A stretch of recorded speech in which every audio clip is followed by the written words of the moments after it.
Today we are going to see what if Naruto fall in love with Femme Gaara. If you end up liking this video, please consider subscribe. So without further ado, let's get into the video. 4 months 19 days 12 hours 36 minutes and 42 seconds. Barfoom sinking further into one of Koha's hot springs. The heat reminded her of home. It had been far too long since she had last fallen asleep. With her sudden willpower to fight the demon within her, mother had been doubling the efforts to drive her insane. 4 months 19 days 12 hours 37 minutes and 15 seconds ago she had found the answer to her insomnia problem, but the answer only made her problem worse. Now that she was familiar with sleep, she found it harder to function without just a few more hours. Gaara leaned her hair back. She had decided to grow out her normally short red hair. It was as uncontrollable as Tamar's, only much more wild, like a flame dancing in the wind.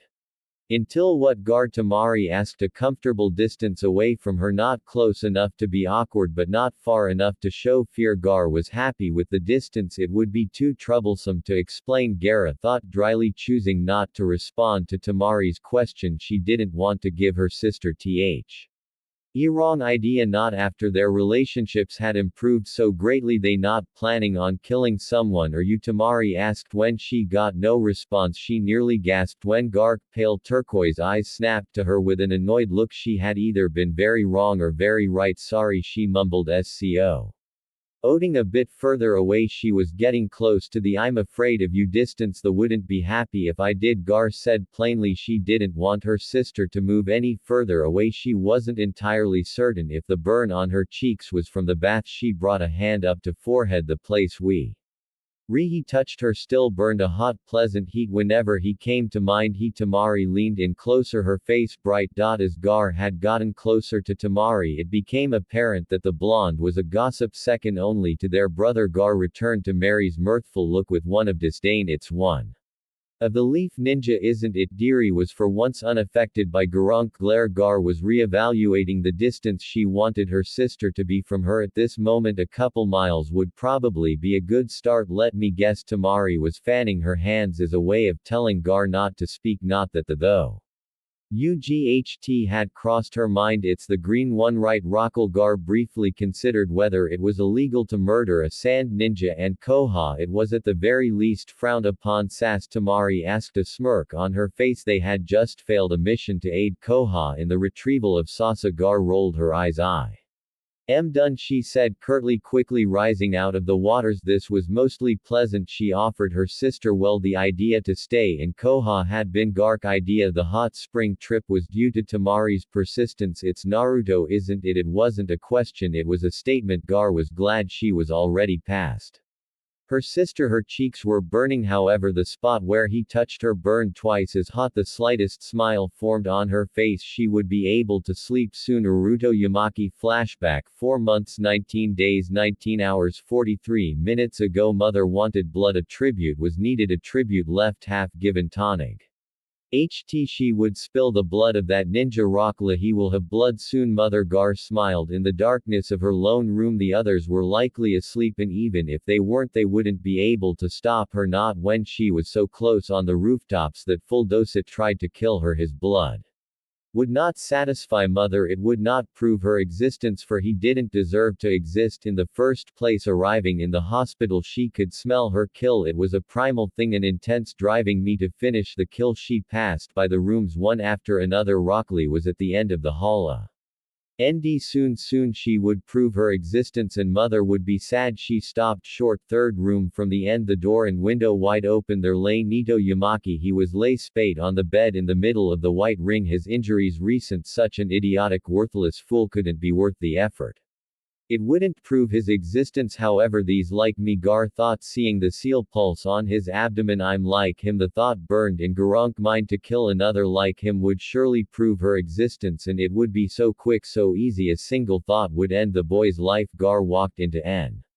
UTK room, closing the door behind her, her footsteps lighter than his soft snoring. A sound Gaara found. It was a sound Gaara could describe. It wasn't important anyways. She willed the sand to begin floating towards Naruto. She suppressed a giggle. Soon his life would be over and his warm blood would be within Mother's sand nis Sakuran Naruto mumbled, turning slightly, causing Gar to give a startled jump. It was the tiniest of movements, so small it was almost unnoticeable. Naruto Uzumaki, I will let mother drink your blood tonight, Gar thought with glee as she began to move closer. She prepared to have the sand strike. The sand shifted, turning into a sharpened blade. Cuts bleed more. Another step, and suddenly all Gar felt was tired. She stood blinking a moment, looking at the sand, ready to strike at Naruto's throat. The sand was almost looking at her expectantly. She looked at it expectantly. There was no voice telling her to kill, no constant chittering about blood, no consuming madness. There was only Gar. For the first time ever it was just her, and she felt tired. A warm feeling swelled up inside of her as she gazed at the sleeping figure of Naruto. She commanded the sand back into the gourd. It seemed happy. Why was mother happy? Didn't she want more blood? No, there was no mother, only Gar right now. Then Nudo Ge, Gar said, feeling the countless nights she had to stay up. All at once Nudo made to move as though he didn't hear her. She stood there watching him. He was sleeping hard. No one could wake him by accident. Shish. He stared at him, waiting for the urge to kill him to return. No urge came. Why is mother silent about you? Nudo Gar thought in her head. She wanted to know why. Revelations began to come to her. No, the beast inside of me is not mother. It was a simple revelation, one that would have been easy to make had it not been for her constant insomnia. The mystery of why and how would have to wait as Gar felt herself become ever more ready for sleep. She willed the gourd to the nearby chair and removed the sand on her person. She was vulnerable for the first time ever. She was completely and utterly vulnerable, and she felt at peace knowing that. Removing her sandals at the base of the bed, Gar wasted barely a second into hesitation as she climbed up onto the bed, curling her petite form up into a ball to take as little space as possible. Just a few hours, Gar thought, a few hours of that sweetness known as sleep. Shish. He wouldn't need much, just a few hours, and then she would go see if she couldn't talk to father. She needed more time next to this boy to find out why Shukaku was so silent when she was near him. He let her experience something she rarely got, but there was a dull warm sensation of something else entirely. Something that had wounded her so completely it scared her forehead. With her symbol good night Nudo Yamaki, she thought, drifting off into sweet sleep. 4 months, 19 days, 20 hours, 41 minutes and 13 seconds. It was dark now. Gar couldn't help but smile while her control over its cravings was gray. She craved to be free from having to constantly fight for control. Naruto had given her control twice. Now he could beat the thoughts of the demon while it was contained within her, and when the demon was in control he could beat that too. She was once a slave to Shukaku, but Nudo had freed her of those bonds by simply being Nudo Yamaki. The name brought a smile to her face as she leapt into the warm night air of Koha. Your existence is so great, I no longer need to prove mine. So she wasn't entirely sane as she jumped rooftop to rooftop towards the hospital. She began to wonder, had she traded one monster for another? True, she no longer needed blood to feed mother, but now she was crippled by sleep. She could feel its need greater now more than ever, a sleep that only could safely give her a small part of her. Also knew that she wanted to be close to him for more than just that reason, but the pragmat Gaara's only goal was sleep, that sweet sleep only Nudo Yamaki could provide. She found that she enjoyed saying his full name. Saying it somehow made him feel more real to her, more important to her. Before, when she said the full name of those she wanted to kill as a way to measure their existence, but Naruto Yamaki, it was a way to feel his existence. His window was easy, but was he asleep, floating slowly atop sand? She peered into his window. There he was, haphazardly sprawled along the bed. All of his sadness about failing to bring Sass back vanished in his sleep. The effect of simply seeing him sleep brought Gar a large amount of peace. She scooted closer as her foot hit the window edge. The freedom returned and Gar felt tired. There was no hesitation now. She removed her sandals, setting them gently to floor, and commanded her sand to rest on the guest chair. This was as close to giddy as Gar had Veer felt. She curled up on his bed once again. Sleep was coming quicker now. She was facing him. This time she thought she was in control, now that she was the one dictating her actions. So why was her arm moving up to brush Nutcake cheek? Sleep well, Naruto, Gar whispered, smiling. Raymond, Naruto replied in his Sleep. Tsunade frowned largely because it was early in the morning and she was not a morning person and Shizune was not supposed to arrive and help her for another hour or so. She needed more of a morning person to help her. She needed to check on the patients of the S-Care retrieval team. Many of them were stable but still in critical state. Entering the yard, she saw a young pink-haired girl standing in front of the door looking eager. Tsunade-sama. Sakura chirped happily. Ah, Sakura here to visit Nudo? Tsunade asked. She paused when she looked the girl in the eyes. No, she wants something else. Tsunade thought, smiling. Yes, Sakura said meekly before her steel showed itself, but I also want you to teach me. All right, you start today. Grab a clipboard and follow me. Will I check on some patients? Tsunade waved her hand and Sakura quickly fell into step after a brief overview of her expectations for the day. They went on Tsunade's rounds. First stop, Nudo Yamaki. Largely because of dual bias of both women sliding open the door, the two were instantly confused by the sight before them. Nudo was lying in his bed snoring quietly, a bit of drool around his mouth. He looked incredibly happy and peaceful with his arms wrapped around the small redid Gar. Their legs were entangled and the covers were discarded haphazardly around them. Tsunade mumbled and a foreing and kui pinching the bridge of her nose. Tsunade began to wonder if it was a genetic thing. That's kind of cute, Sakura said, a slight blush on her face. Hold, I write that down. Tsunade's glare wasn't very good as Sakura just continued to giggle. Marching over to the sleeping pair, Tsunade eyed them directly from above. G's face was buried in Theo's chest and her hands bunched up in front of her, gripping Nito's shirt lightly. A few tear marks on the shirt and G's face indicated that she had cried during her sleep, but the soft tender smile on her face showed that she was enjoying herself. Tap tap tap. Gar was awakened by the sudden tapping on her temple. Her teal eyes shot open. She was staring at Nutke's shirt. She felt his breath on the top of her head, his Ms around her, their legs entangled. She shot her eyes towards the ceiling, seeing the half-smirk half-frowning blonde Hokage she had been briefly introduced to yesterday. Fear overcame her as she attempted to remove herself from Nut's arms. She didn't want to leave and he didn't either. A gasp escaped from her as Nudo pulled her in tighter, placing her head under his chin. I see Naruto's a cuddler, Tade said, smirking as she made a move to help the poor trapped girl, carefully removing Nikai's arms from Gar. The Hokage greeted enough of an opening for Gar to squeeze out. Sakura and Tsunade watched with a biased look on their faces. Gar attempted to quickly put on her sandals, her sand gower floating into place as she stood. I must be going, she said in her usually rough voice. On normal people her voice might have been able to intimidate them, but her beet red face made any intimidation tactics all flat. She made it to the door, sliding past that pink-haired girl. Sakura smiled at her. It was a knowing smile. Gar attempted to glare at her. The glare was something that Gar had a small amount of pride in. While it was a natural development, it had proven incredibly useful to get what she wanted.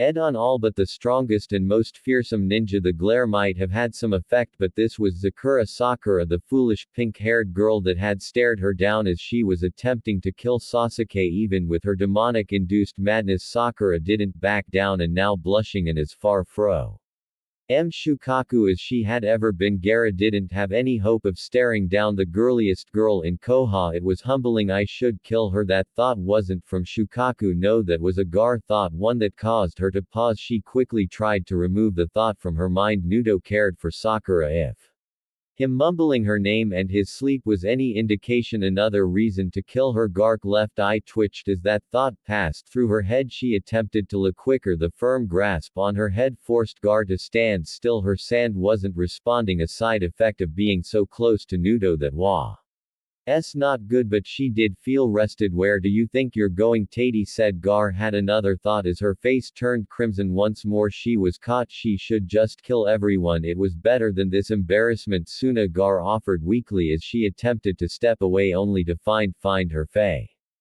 weren't touching the ground anymore. Explain why you were cuddling up against Nudo. The hawk's voice was hard and firm. There was no room to argue. The only way she was getting out of this was to explain. Sleep, Gaara said, and found that her feet once again touching the floor. She hated being so small. Ga R turned to face Tsunade and stared into her scowling face and dancing brown eyes. My demon, she looked at Sakura. Shukaku doesn't let me sleep, and what does Nudo have to do with that? N. Rosa golden at the girl while Sakura looked to be lost in memories perhaps of her lost comrade. Sass, bring the tune in. Exams. Shukaku wanted me to kill Nudo. She waited for retaliation or gasps. Neither happened. I tried to, but when I approached him I couldn't hear Shukaku anymore. I was myself. I could sleep without fear. Next to Naruto, Gar didn't dare look them in the eyes. She heard Sakura giggle. The Kashi always did say. Nudo slept hard enough for two, Sakura said, suppressing her laughter. Then ever since Nudo defeated Shukaku I've been trying to suppress it, and it's been working, but I needed sleep and only Naro could let me sleep. I see, Tsunade said, her face flat as she wasn't entirely certain if she should be yelling at a ninja of another village sneaking into a hospital to literally sleep with one of her injured ninja. Next time you should ask him, though I don't think he'd mind. Mir, she decided on. Gark blush returned, and you won't have to wait 5 months before you can safely sleep. She ruffled G's dark red H. Air, stop blushing, you look like a tomato, Tade said, laughing as the girl's Emin quickly turned to anger. The sand flared to life around her. My eye, just like Kha, Tade thought, laughing inwardly. Now get going, I need to check on his health. She left the still fuming Gar and amused Sakura in the hallway. Gar turned to make a quick exit. Hey, Sakura started, you should ask Naruto out. He's oblivious and you two would make a cute couple. Gar could feel her cheeks burn, the spots where he touched her naked skin without sand burned hotly. Agar said not once in her lifetime had she ever thought about being in a relationship with someone. She once thought it was pathetic, a distraction before people eventually died, the ultimate sign of weakness that deserved to be purged from her thoughts. And yet the prospect of Naruto leave her without words. I'll set you up, meet us at Itaku Rmanata if you're still in village. That is, Sakura said, walking into the room. Gar nodded. She could make her team wait an extra day if need be. Tamari certainly wouldn't mind. Hey Nudo, want to get Raymond? Sakura yelled in the other room. Gaara quickly left as she heard him wake up. We're leaving, Gar said coldly the second she walked into the quarters her team had been given by the HOK. Tamari jumped at her sister's sudden announcement. Tamari looked slightly nicer than normal. Wait, where were you last night? Tamari asked frantically. She was hiding something. She was wearing lipstick. Gar found that she didn't care. She had been awake for all of 20 minutes and all she wanted to do was to go back to sleep, but that would require Nudo, a very awake Nudo that may or may not know that she had slept in his bed, and Naruto that may or may not have wrapped his arms around her as they slept. Gar tried to frown away the blush that was reaping up on her face, but like that pink HAED girl, her blush would not be intimidated. She had felt so completely and utterly safe when she woke up this morning for all of 2 seconds before she realized what exactly was going on. Then it became a horrible nightmare where she was utterly powerless and defenseless against two of the most evil hecklers she could have encountered. Or Sore thought she was spared having all of Koha and probably all of Sun No by the end of the week. By the absence of Ino, Gar, Tamari half shouted, snapping her fingers a safe distance from Gar. Gar jumped a bit. She wasn't used to this lag, to this much thought. She was overthinking things. Where were you last night? Is somebody dead? Tamari asked, turning deadly serious. R's frown deepened. She hadn't killed for the sake of killing. Since Naro beat her, she could ignore the first part of the question, but the second part wasn't comfortable leaving that one open to interpretation. No, Gar said slowly and dryly. Tamari's look showed that that answer wasn't going to be enough. I was sleeping, Tamari gasped, covering her mouth. I didn't feel Shukaku. How? Tamari said many other things in a minute of rambling, but those were the only ones that Gar could make out. She was so tired right now, all she wanted to do was to go back to sleep, and that would require Nudo. That meant she wanted to be near Nudo. Being near Nudo meant many things. Gaara hated feeling embarrassed. It was one of the emotions that came easiest to it was rather troublesome. She heard coming from the doorway she left open. She hadn't expected to be here this long, simply get her brother and sister and leave, but now it appeared as though fate had other plans. Is that how you greet every girl? Tamari shot back at the Eining figure. Garrett T turned and saw that it was the tired-looking boy that had lost to his sister in the Tunin exams. Gar shot her sister a look. Tamari shot one back. Only ones that make me show them around town, Shikamaru said, fidgeting with a brace for his broken finger. He regarded Gar slowly. There was that fear of her that she had been used to feeling off people she liked, that people still feared her. It was a nice feeling that some things were the same, but that was part of the problem. She didn't like the fact that she liked it when people feared her. She wanted to change that to prove that she was the demon that slept inside of her. So about the sleeping, Tamari asked in a hushed tone. Shikamaru likely her, but if he did, his face didn't care enough to show any emotion other than painstaking boredom. Gar looked at her sister. She wanted to glare away the question. The glare wasn't working. People were so much easier to manage when they were afraid. Aara began slowly, trying to find the right way to answer the question without answering too much, because the truth that Gar can fall asleep without fear as long as it's in the same bed as Naruto Yuzuki was not something that the public or anybody ever needed to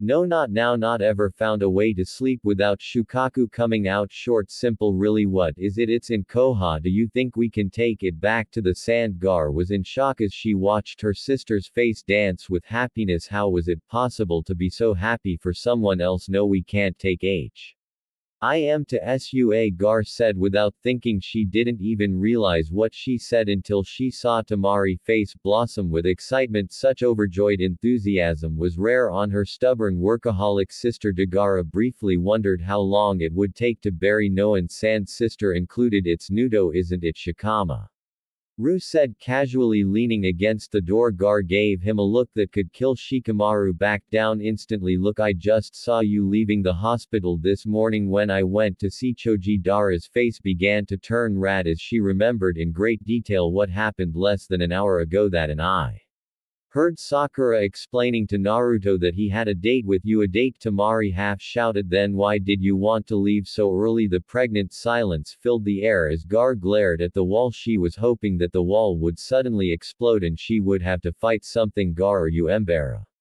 SSED. Tamari hit the nail on the head quickly. Do you not want to go on a date with Nudo? No, it's Aara. Found herself at a loss for words. She felt Tamari's hand touch her shoulder, the sand wrapping around her sister's hand. It wasn't going to Tamari, but the sand made it known that it was watching. What do I Oh, you think of Naruto? Gar. Tamari's voice lacked any hesitation. Her fearless posture, concerned look on her face, and kindness in her voice spoke volumes to Gar as she wondered if this is what having a sibling truly felt like. Should I go or something? Shikamaru said from the door. Gar was glad it would give her just that few extra seconds to arrange her thoughts. Just sit down, Tamari ordered. Shikamaru slouched down in the doorway with a light thump as he took his sitting position in the middle of the door. Tamari's scowl at him was a temporary thing as she looked back at Gar. Tamari tightened the grip. Naruto is like me, Gar said, bringing a free hand to her stomach. To the Tori knew he grew up alone. He grew up being feared and hated like me. Gaara sighed deeply, remembering the fearful looks the villagers of the sand gave her, but he didn't give into the darkness. He's too bright. The happy, the rug on the ground was really very interesting. He showed me that it's not too late, that I could be myself. And the sleeping Tamari pred. I don't know, Gar said, still learning every fiber of the rug on the ground. I discovered it when I went to kill him. She waited for the gasps, the shock. They knew her too well back at the Tunin exams. I was going to kill him. It wanted me to, she explained, clenching her fists at the thought of what she used to be, but I couldn't do it. Gar admitted, I tried to, but when I got close to him I couldn't hear its voice anymore. There was no need to kill, no thirst for blood for the first time ever. I was alone. G's fist trembled slightly. Except for him, he was there and I felt so tired. So that was when you wanted to talk to father? Tamari asked, raising an eyebrow. Gar nodded. Damn, Gark thoughts exactly. I feel like I don't have to worry when I'm around him, Gar said finally, like I'm soft and that he'll do what he can to make me happy. That's Nudo for you. He may be a pain in the ass, but he hates seeing other people suffer, Shikamaru said from the door frame. Tamari glared at him. Look, Gar, Tamari said flatly, I think that if you're able to sleep and not have to worry when you're near Nut Oh, then that's something you should hold on to, but you should do what you want to do. Okay, do what I want to do, Gar repeated back as Tamari's hand left her shoulder. Gar pondered those words as Tamari left with Shikamaru. I want to sleep, Gar said flatly, eyeing the clock, and much to her distress, sleep. Whoa.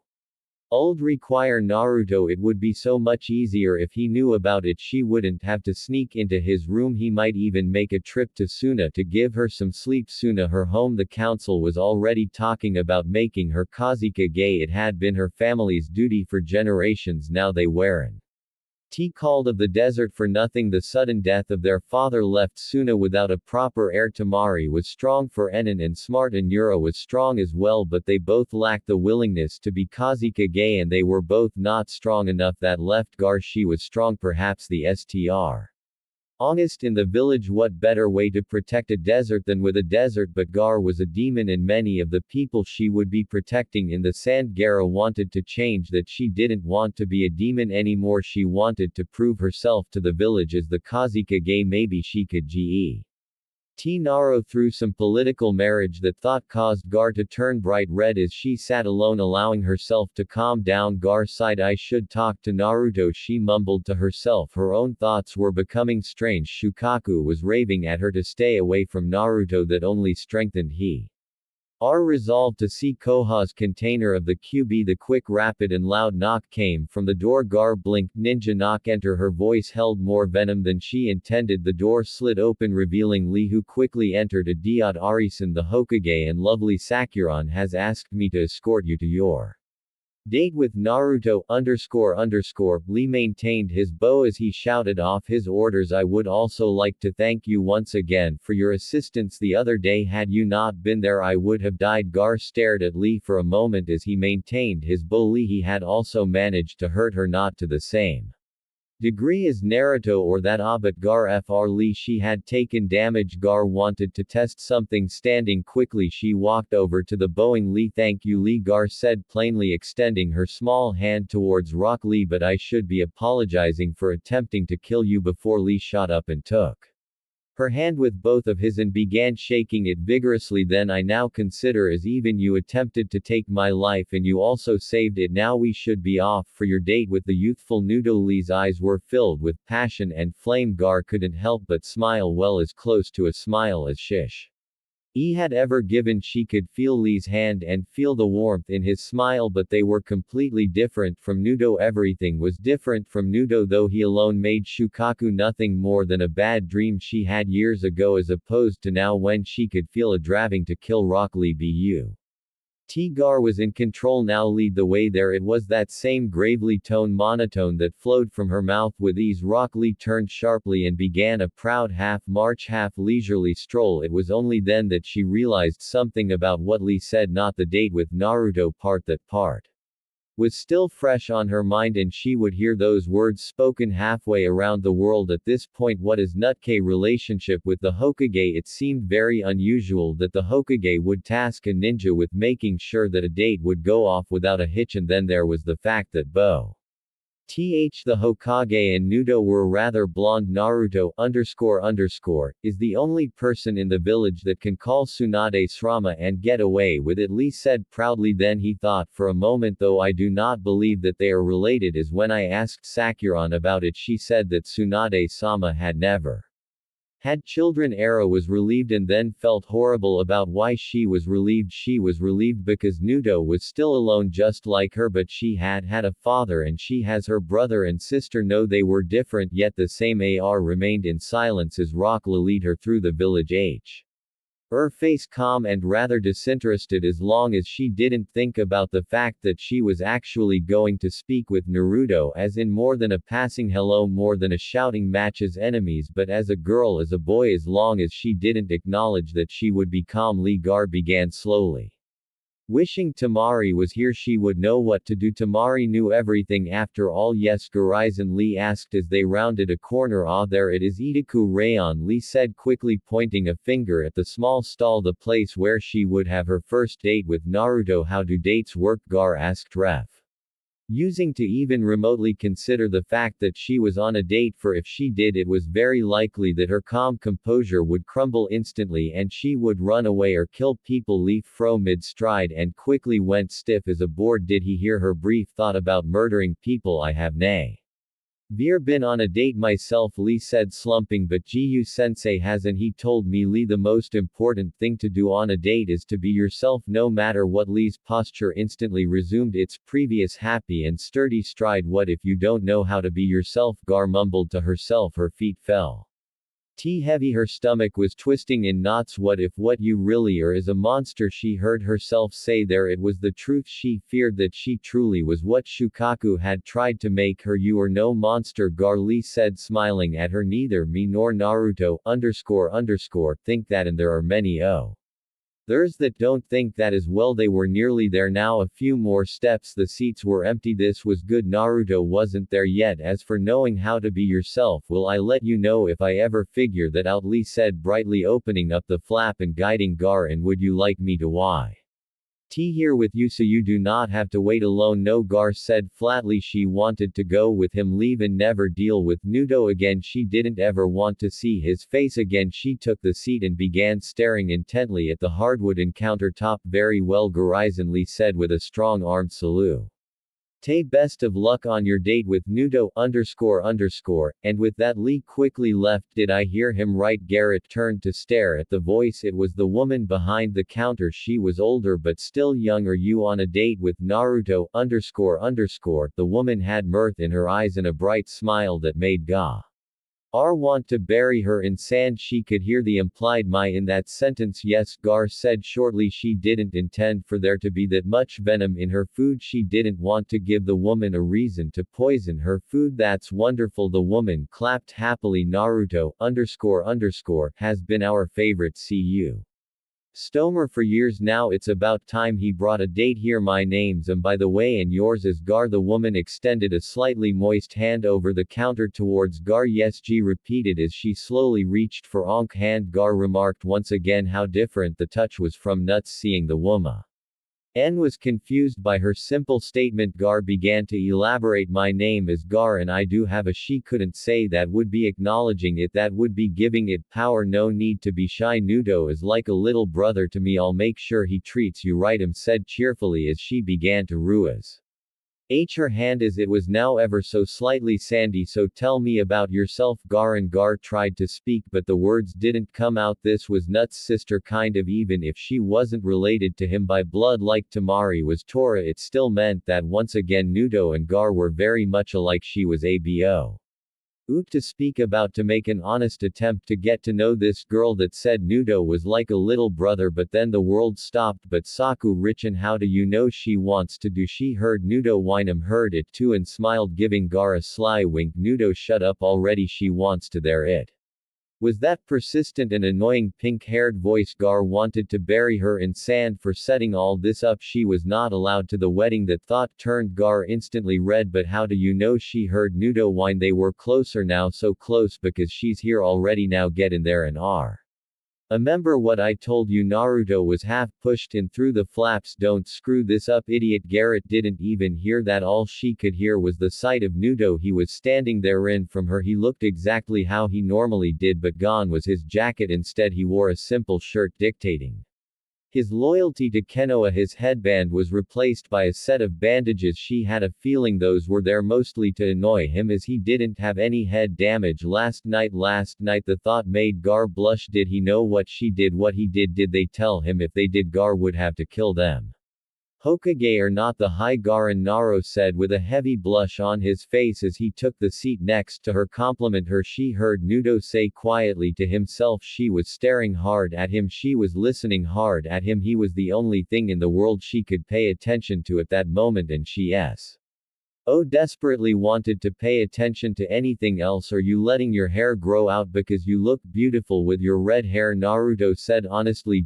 Fro her beautiful. Her face felt hot. She couldn't deal with this. In an instant Gar was in a cocoon of sand sitting on the stool. Her small EGS Poking out from the bottom to the whole world. She looked ridiculous, but that didn't matter. Gar couldn't see the world, so the world didn't exist right then. That is adorable. Slowly squealed in delight. She looked at the terrified Naruto, who looked like he was about to have a heart attack. What did I do? Naruto asked frantically, looking back and forth between him and the Gar. Nothing bad. Was smiling as brightly as Naruto. Did you just made her really happy is all, and probably equally embarrassed. Looked half tempted to tap on the Gar egg with her ladle, and Naruto said slowly as began to calm down himself. His face felt really not right then, and he was probably blushing. Gar, are you okay? The egg was silent. Then a small part of it crumbled away. Naruto couldn't see inside of it because it was so dark, but he did try. Can you say that again? Gar's voice was like a pebble rolling down a silk curtain. Naruto blinked at the hole in the egg. While he didn't have any experience with dating, he was fairly certain that this was not normal. Oh, you're beautiful, Naruto half said, half asked, but it was all truth. It wasn't something he had ever considered before in Gar. Before, she was a bloodthirsty man. IAC, but now after seeing her again and seeing her personality change, and last night, NK blush returned full force at the thought of last night. After all that, he thought that she was really attractive. It was just something about pale reds, like he was genetically attracted to them or something. That he didn't want either of them to be alone, and what better way to not be alone than together? I see. Gar's monotone voice echoed from inside the sand egg. There was a small silence before the hole wrecked itself. What should I do? Naruto asked in a panic. About the eager Harem asked with a smile. She was happy it was slow at the moment so that she could continue to watch this. Both Nudo offered. He was completely clueless. I mean, I can probably break the egg with her Renin, but that seems violent. Naruto half boasted. Just stay calm and check come out on her own. She showed up, so she clearly wants to spend time with you, said smiling. She then looked at the egg. Small finger-width lines began to appear on it. Oh hey, she's writing something too, he said smiling. He'd been listening to the whole conversation for a while now. He was very happy Naruto chose his stand to be the place for his first date, just like the time Kha dragged Minato here when I first opened to. He thought happily, minus the sand. That is, he found himself chuckling as he prepared his special super secret love forever noodles. There wasn't anything special about them, no simple ingredients, just simply noodles that were stretched into circles and then cut. Just a small difference in how they were made, and the fact that Tui believed they were special. He had given Kha and Minato the same noodles, so he had a bit of faith. What's it say? What's it say? Naruto asked excitedly, bouncing on his seat. Smiled as she leaned in close to read the words. Let's see, it says you look good as well, Naruto. This is just too cute. Half squealed. Naruto smiled and blushed. He thanks, Naruto said to the Gar egg, but can you come out now? The egg was silent, and then the sand fell. Gar's face was once again the emotionless mask the world was accustomed to her wearing. Her body language was cool and calm. She believed that she would be able to maintain this composure for the entire date, but with the way her heart was going, she knew it was going to last. Maybe she'd have a heart attack before things got much worse. So what do you to love birds have that composure didn't last long at all. Perhaps if knew that she was teasing two of the most powerful shobi in the future, she might not be teasing them as much. Then again, she probably would. Era shifted her gaze to Naruto. The blush on his face brought her no small amount of relief. She wasn't going to suffer alone.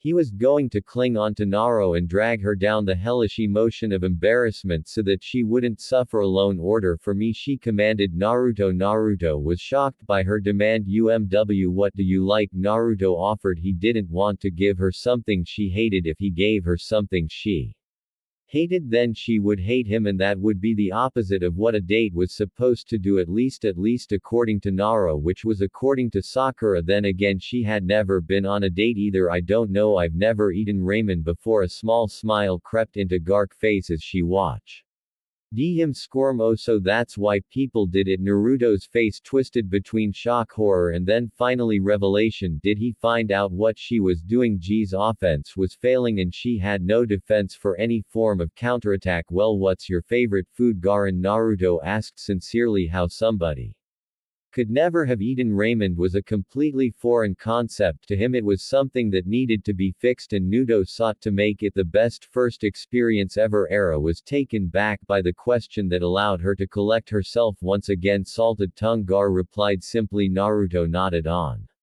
CE as he processed the answer, trying to find something that tasted like salted tongue. Wait, humans had tongues, he had a tongue, didn't Gar used to kill people? Gar watched his Naruto's face twisted in horror. Was it something she said? What was he suddenly realizing that he didn't want to be here with and then she realized what it sounded like. How tongue? She explained, her face growing hot as she watched Nut's face twist from horror to relief. Oh ha, that makes a lot more sense. Naruto scratched the back of his head in an attempt to shake off the embarrassment that Gar began slowly. Never made me eat them. She didn't know but she needed to know that Nudo knew she never actually ate somebody. It seemed barely important enough to risk letting other people know about her fight against Shukaku. That's good, let's get you the beef ramen then. It's from a different part of the cow than the tongue.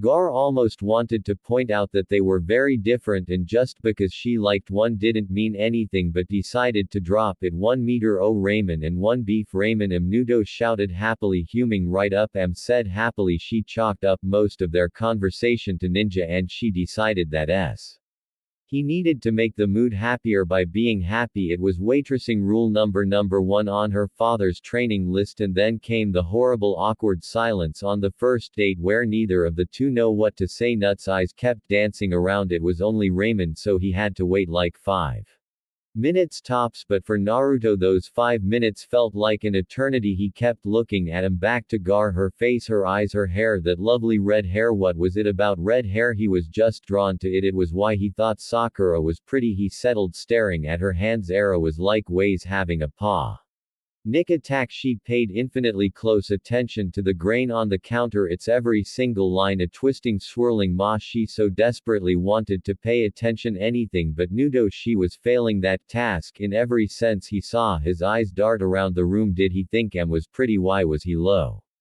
looking at her? Was something on her face? Avoid eye contact. Stare at wood. Why is he looking at my hair? Why does he like my hair? Is that all he likes? Why is he looking at my hands? So Naruto began, oh so smoothly, a bit of Svennis in his voice, just a bit like a grain of Svennis in an ocean of awkwardness. About last the world went in slow motion. He was going to say night. He knew.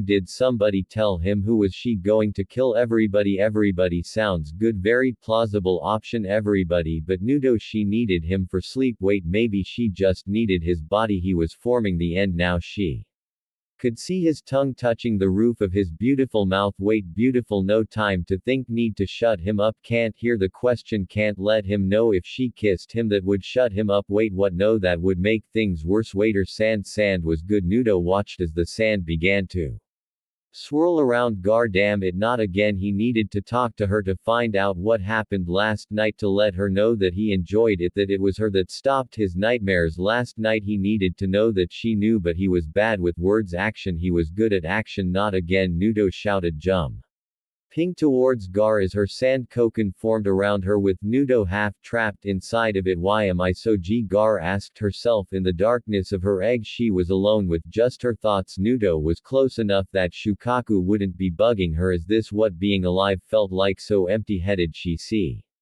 old, literally feel herself think. So what? Nunk voice rang clearly in the darkness. She could feel his breath. How did she not notice it before? His face was so close. She could feel his heat. It was making her melt, that undeniable warmth she had felt this morning when she woke up in his arms. One of his was touching one of hers on that hand. They were touching skin to skin. Is this X? Was she going to get pregnant? So yay, about last night. Gar froze. How was she going to explain herself? How was she going to tell him that she found out that she could sleep next to him without Shukaku coming out? Only because she was trying to kill him. I don't care how you ended up in my bed, but I really like it. It was nice. Wait, what? Then you repeat that? Gar felt like she was going to ask the lot with Nudo. There was too much to process. Oh, I like sleeping next to you and waking up next to you, Naro said honestly. His leg was twitching outside of the cocoon and he couldn't really move around much. He grabbed one of G's hands with his own but the other was stuck inside the sand. There was no blush where Gar heard his words, no sense of embarrassment, no shyness. The only thing that Gar felt was a wave of utter happiness wash over her. That happiness made her do something stupid and quickly turned into embarrassment. The two Gar mumbled happily as she kissed Nudo on the nose. Nunk world went blank as he felt the rough chapped lips of Gar surround the tip of his nose. Oh, so briefly, his first kiss, his first real kiss.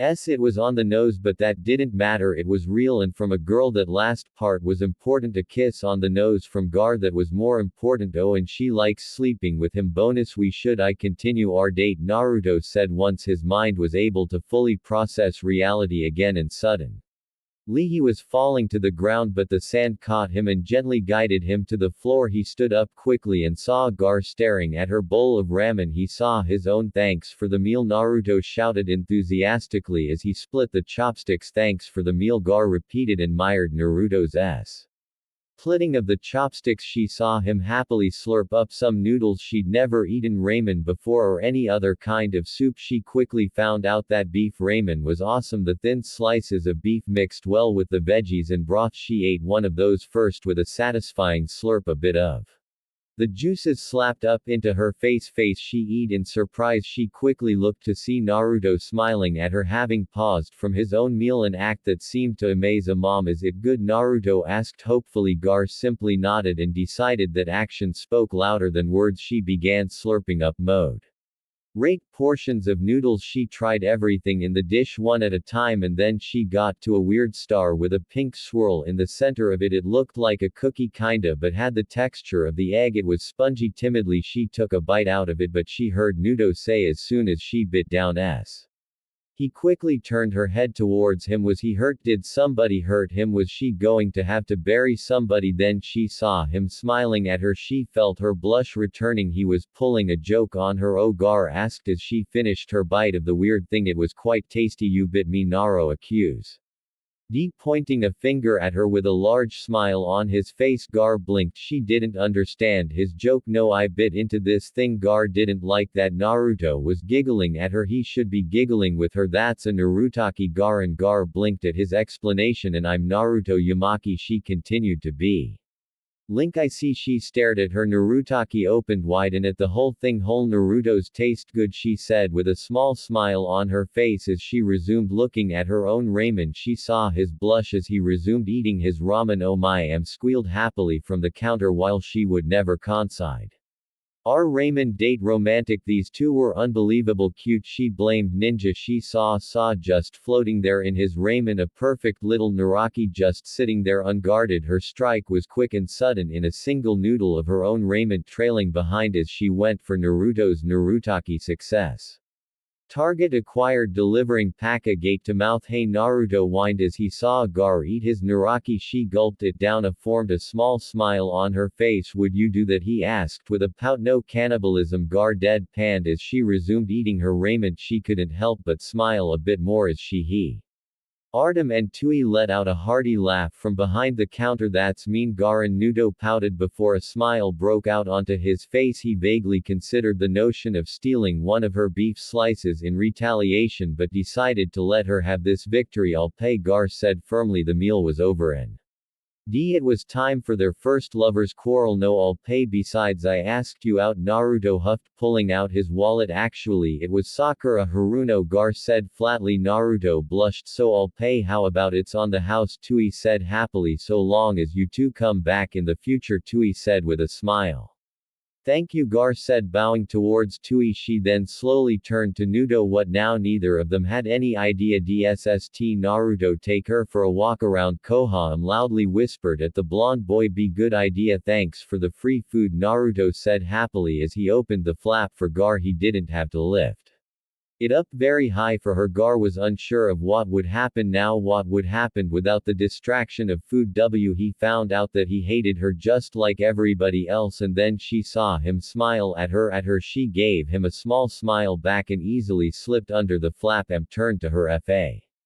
There her eyes sparkling with mischief. So would you offer to pay for their meals? She asked, nudging her father's Sama will pay for gossip on those two, Tui said with a small smile. Being a ramen stand owner in a ninja village, he had two currencies, money and information. Nudo was completely of everything. He was saying, his lips were moving and sound came out. It was such an easy thing to do, but he honestly couldn't remember what he was talking about. Not that he ever did. One thing though was that he remembered every single reaction Gar had to his words. He told her about the mission to wave at least Tui. CE at this point about the fight with Orochimaru and about the time he painted the Hokage monument. Era was only vaguely aware of what Naruto was talking about. She wasn't bored by any means, she was thoroughly entertained for most of it. It was just that Nudo was so distracting and he talked so much. He talked enough for 1 3/4 people, which was absolutely fine because she barely spoke enough for a quarter of a person. Together they talked enough for 2 people. Perfect match. And she really wanted to sleep right now. She had gone years without sleeping before now. She couldn't imagine how she'd make it until night not with Nudo and such blissful rest so close. And if he wanted to hold her again, she wasn't going to complain. She wanted him to hold her now, though eyeing his hand slightly she felt her cheeks heat up. That would be lewd, though it was then that she became aware of the stares of the villagers. Nudo had noticed Gark's silence. It was longer than it normally was. He wanted to know what she was thinking. His nose still tingled warmly from where she had kissed him. That simple gesture would have him beaming for months. B was when he saw her turn her head, her small warm smile fading for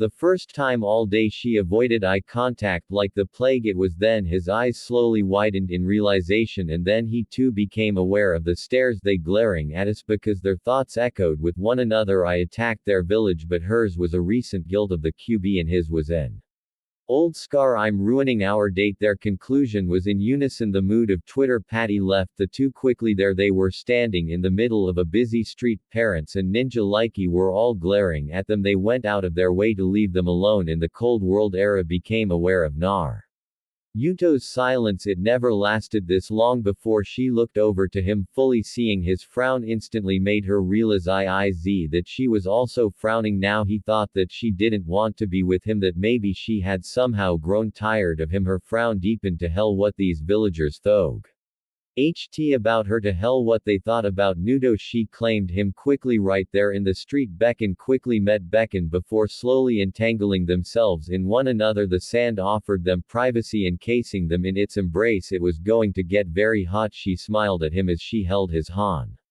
Naruto to jumped as Gar grabbed his hand quickly. Garan, he asked suddenly with a half stutter. He felt her weave her fingers in between his own and grip tightly. His frown snapped into a smile. He watched in curiosity as a bit of Gar's sand covered their hands. This was their string of fate. Gark blush was an amazing thing to behold. Let's go where there are less people, Gar said with the slightest of smiles. It was a small warm thing and it made Nutk heart go peep pit pit. He silently decided to see just how big he could make her smile. I know just the place, Garan. And so Gar found herself running after Naruto as he pulled her along by their sand-encased hands. Though truth be told, Naruto had no idea where he was going. That didn't matter though, as long as he was going somewhere with Gar. They ended up at a log that served as a natural bridge near training ground 3. Their hands were still encased in sand. They were swimming in sweat. It was becoming mildly unpleasant. Archon, Nudo asked as he slowly began leading her across the log. He heard her loam. It was a quiet sound and he was grateful that they were away from all the people. Only he wanted to hear that. It was so cute. Do you mind letting my hand go? It's getting kind of sweaty. He didn't want let go of her, but he didn't want to have their hands swimming in sweat either. The sand's a little warm. Sorry, Gar said with a blush, forcing the sand down and away from them. She examined her own slightly moist head, slick with the combinations of hers and Nut's juices. It would be easy to go days without washing it in Suna. Just what was Nudo doing to her? Is this who she really was without Shukaku? I have an idea, Naruto said cheerfully. He stepped down onto the water. A soft glow separated him from the water. He was getting quite good at water walking. It was almost second nature at this point. Reaching up, he grabbed Gark's dry hand with his own and led her further down the log, the force sitting down on the log all but dragging her down with him. See, nice and dry, my butt's wet, Gar observed without complaint. Naruto looked at her and then he began to smile and Amusement which developed into chuckles. It was a slow start, laugh building with each chuckle, for it exploded into a roar of laughter. Gaara was offended for all of a second, worried she said something odd for two. She then realized what she had said before. She smiled and began joining him in his lot. It was infectious, a bubbling disease that killed sadness and brought people together. Gar vaguely wondered why nobody had ever tried to conquer the world with such laughter. It surely wouldn't be too hard, or at least much easier than force. The Ark's laughter slowed as he heard Garunk laughter. He looked endearingly at her. It was a sweet and raspy sound, a pleasant combination of coldness and warmth, like coming into a warm cabin after a blizzard. Once again Naruto found that he wanted to hear that sound as much as possible. The laughter died down and both let out a heavy sigh, and then for Gar real ity crashed down. She wanted to spend as much time with Naruto as she could, but this would likely be the only time they could do it. Perhaps she was wrong about his dream. She knew what her duty was, to be the Kazekage, but what about his dream? Would he be able to follow her? Naruto Gar began slowly. She was fiddling with his thumb slightly. She instinctively gripped his hand oh so slightly tighter. What are your plans for the future? Her shoulders slumped like she had just dropped a heavy load. Naruto tensed as though she had just given him the heavy load, beside looking to the skies, noting the orange plush clouds. Well, first thing I need to do is get S back. I made a promise to Sakuran, and he's kind of like my brother. You know, the sun was getting low in the sky behind them, but there was still time before it set, and after that Naruto had an innate sense of dramatic timing, or at least he liked to think he did. After that I become Hokage. That way everybody will respect and acknowledge me. What about me? Probably the worst question to ever be asked on the first date, with the exception of Rock Lee, who once asked a girl to marry him. Naruto looked at Gar with widened eyes. She was squeezing his hand painfully tight. I'll figure something out. Besides, you might get sick of me before you know it, Naruto asked, attempting to defuse the situation. He didn't want the mood to be this heavy. He really didn't want to try now. This date was the only thing that was keeping his recent failure out of his mind. No, Gar said suddenly to what he had no idea. It is your dream to become Hokage. It is something I know that you will achieve. Naruto didn't know it right then, but that was when he fell in love with Gar. She believed in his dream, she believed in him. And I'm going to become Kazekage, she muttered. That's great. Gar wek be able to bring peace to our villages, Naruto declared happily. The idea of people thought killing each other resonated in him deeply. Gar released his hand and held her own still slightly moist hand in her lap, clenching her fist. Indeed, Gar said, swallowing a lump in her throat. Her tear ducts felt moist for the first time in years. She gritted her teeth. That's why for our villages this stops after today. Her knuckles were white with Naruto. She didn't have to fear what would happen if she fell asleep with Naruto. She was able to feel emotions that she had long since suppressed, but for her village she would give that up. She would damn herself to those sleepless nights once again, but Naruto wouldn't allow that. Nope, that simple word shocked and scared Gar more than any other word she had heard. She looked deeply into his eyes to see them so full of conviction. It was slightly jarring. That gaze seemed like if he wanted the world he could go ahead and take it and nothing would stop him. It doesn't matter what anybody else says, Garan. If this is something that you want, then I will break every rule in the book to make it happen. That's the promise of a lifetime. Believe it. That was the second time he made a promise today. The chances of my village allowing it are practically zero, Gar said softly. She was touched by his words, but she didn't want to offer him false hope. So my chances aren't zero? Naruto asked, his smile growing wide. That's as good as 100%. It was called the will of fire because even the smallest of sparks can ignite it in another. It was an infectious thing that if left unchecked would spread through the world like wildfire, and so Gar found herself to be one of the few ninja outside of Koha to be infected by the will of fire, because the will of fire within Naruto burns brighter than the sun. She had tried to remove his false hope. Instead, with a few words, Naruto had removed her fears and left with them hope. It was not a lie. It was not some false comfort for her to rely on in desperate times. It was a promise, the promise of a lifetime. Gar would hold and nurture her small will of fire. She would believe in Naruto, but the sudden flurry of sand Gar grabbed a hold of Naruto. He helped in surprise as his right arm was dragged out behind Gar's back and his butt was lifted oh so slightly off the log. He was dragged towards Gar, a short quick motion, and the gap between them was practically non-existent. He found his arm wrapped around her waist, his hand resting on her slight hips. She leaned into him, resting her red-haired head on his shoulder. A soft wind blew by. Thank you, Gar said with a small smile, and there in the middle of the forest in Nut's embrace a single tear, the first tear in man. Why years slowly slid down her face. She allowed herself to drift off to sleep once again. She did have roughly 7 years of sleep to catch up on. Naruto just smiled as he held onto Gaara, staring at the sky as it slowly turned color. It would be starting soon. It was why he brought her out here to the idyll of the forest. Naruto wasn't naturally romantic. Shizune had told him about this spot. The boy had once taken her out here on a date during the summer. She remembered it more than she remembered the boy. Slowly the silence began to fade as the nocturnal insects began to light up. A group of toads appeared. Was that Gamakichi? It was. What was he doing here? Who were the other toads? What were they doing? The rock gently hit Naruto in the head. It got his attention as he whipped his head around. He looked forward with half-lighted eyes at the culprit. Ura was standing there in the forest, his hands makin G and OK symbol while he winked at Naruto. Naruto simply raised an eyebrow as Jura slowly vanished from sight. He waited a moment before turning to look at Gar. She was asleep oh so softly in his arms. It was almost time. He heard the toads start their croaking. It was rough at first, but then quickly too.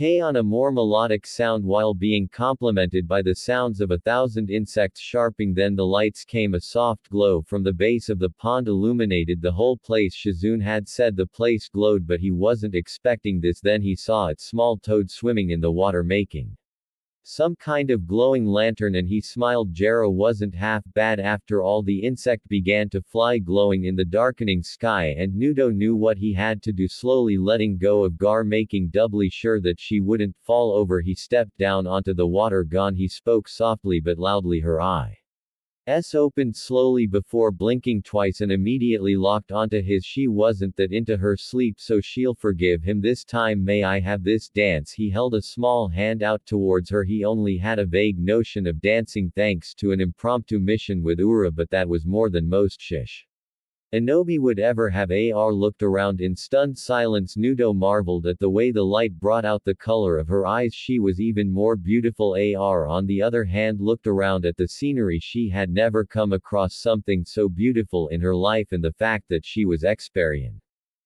it with him made this the best day of her life. I don't know how. G blushed slightly as she slowly took Nut's hand. She slid down onto the water from the log. Her sand stopped the water from touching her feet, and she found herself floating an inch above the water, staring right into Nut's eyes. Naruto chuckled. That's okay, follow my lead, Naruto said with a smile. It was just like the lady he had to dance with during that mission. Da watched with a smile as he saw Naruto lead Guard through the dance that he had taught the boy. It was a simple enough 4-step dance. He had a feeling that if he wrote T's down and put it in one of his books that it would be a fan favorite scene, but he couldn't do that to Minato and Kushina, and he wasn't going to do that to Naruto and Garby. Remind me of them, you know, Jera said as he felt Tsunade appear beside him. She sighed. There must be something in Namikaze blood that makes them fall in love with red-haired for ninja that have a demon in them, Tsunade said with a twitching eyebrow. She then smiled at the duo. The TOS your touch and the lights, Jera said softly. Dance too. Had a feeling that Brat would end up benefiting from knowing how to dance. He hadn't turned to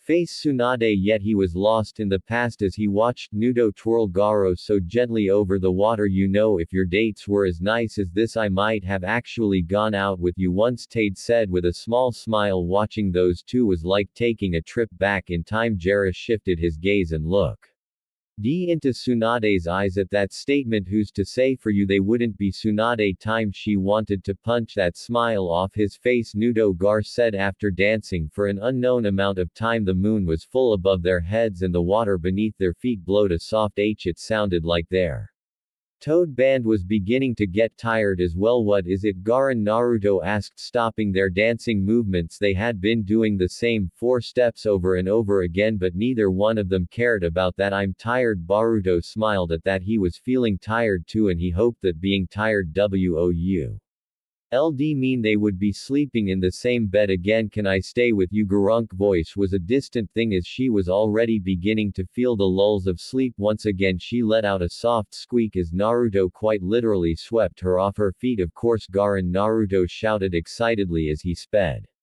off back towards Koha. He had never been so excited to go to bed before. Ar resisted the urge to call him an idiot. Gripping his shirt tightly, she began to drift asleep. It came so easy to her now. The thought of accidentally falling asleep when she was away from Naruto terrified her, but she would be strong.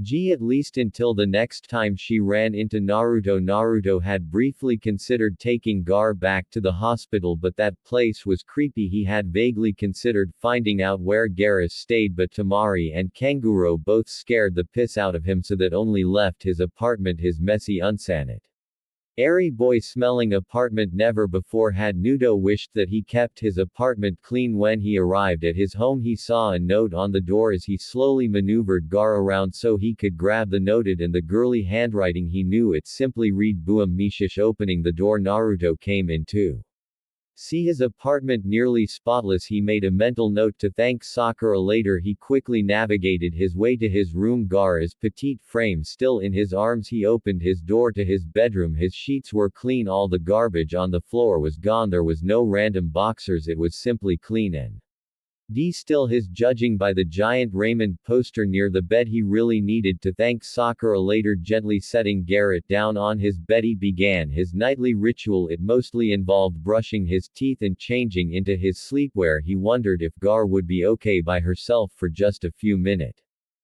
When he returned, he saw G's gourd sitting off in the corner. He vaguely wondered where that was. The whole day he saw Gaara sitting up in his bed, her cold green eyes wide with fright. Where were you? Gaara asked, the fear in her voice palpable. She was very good at knowing fear. She could taste it and smell it on others. She could taste her own fear. It made her stomach twist. Brushing my teeth, Naruto said, sitting on the bed next to her. She slowly reached out to touch his arm as though appearing to make sure that he was real. It's dangerous to leave me while I'm sleeping, Gaara said flatly, getting an apologetic smile out of Naruto. She was so relieved that he wasn't some figment, that this whole thing wasn't some vile constructive shukaku to get her to drop the guard she had so carefully been building up. She stood up suddenly, grabbing one of Nut's shirts and walked to his bathroom. Remember that in the morning?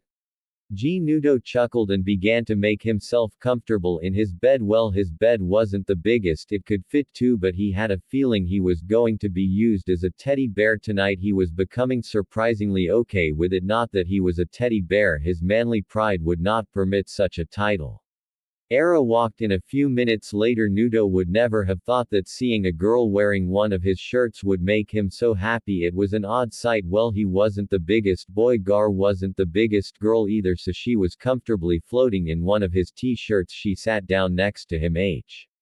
He could smell the mint mouthwash on her breath. Era was nervous before. Naruto had been asleep and completely unaware that she was sleeping next to him. Now she had literally asked him. She had his permission to sleep next to him, so why was she so nervous? Would he put her arms around her again? She hoped so.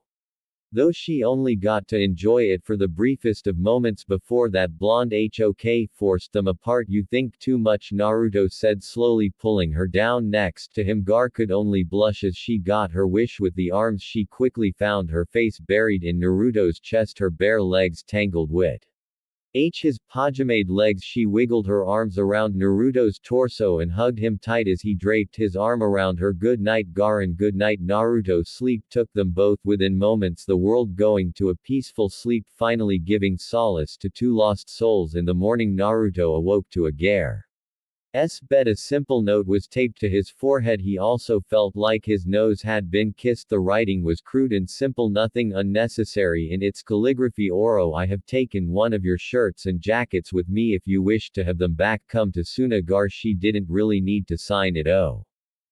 Gar, what gives? Kanguro finally asked. They had left Koha 2 hours ago and Gar kept looking down at an orange-wrapped cloth and was smiling, legitimately smiling. Quite frankly, it was creeping Kanguro out. This was because from his memories, whenever Gar smiled or showed any pleasing emotion for that Adder buddies piled up. Why do you keep smiling and what are you holding? Blinked at her older brother, her face becoming a stoic mask. Rather quickly she squeezed the orange parcel that she had been given by Naruto. Well, technically she stole it from him, but she doubted that Naruto would care, so she considered it a gift from him, the precious gift from Naruto. She should get him something, but what would be a good gift for Naruto? She doubted that he would be able to wear any of her clothes. She smiled at the thought, a soft warm thing that had long ago melted her once frozen heart. You're doing it again, Guro said gruffly, his eye twitching seriously. This was creeping him out. Gar's smile was instantly replaced by a frown at her brother's words. Tamari smirked. Gar had a date yesterday, she said in a practically singing voice. Anuro blinked twice. Huh, this was insane. Wait, what? He asked calmly, not believing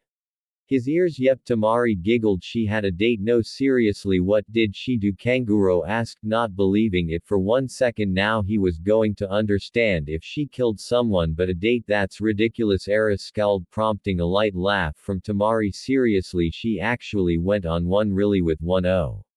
F those leaf losers, Kuro asked, his mouth gaping in shock. Realization hit him. His scary little sister went on a date with someone and was smiling. Wait, Gar went on a date? They're kinda slow on the uptake, aren't you? Tamari groaned. Honestly, even she could understand Kuro's befuddled face. The good thing was that she knew earlier the Mari went on one too, Gar said flatly, keeping her gaze straight ahead. It really didn't matter what her brother thought about Naruto. Well, it kind of did. She helped her brother got along with Naruto to some degree. She hugged Nut's jacket slightly tighter. She had made sure to empty the pockets when she took it. She didn't even know why she took it, probably to make him come get it. She doubted that she would give it back to him even if he asked. It was hers now, just like he was. Dara's face flushed a tinge of red. She could feel every spot he touched her burn at the simple thought of him again, which was now most of her arms, legs and face. She never wanted to stop burning, and Kuro just kept gaping in shock at his two sisters. Just a trip to the leaf and they had already gone on dates. Why did it seem like he was missing out on something? He couldn't even muster up a word.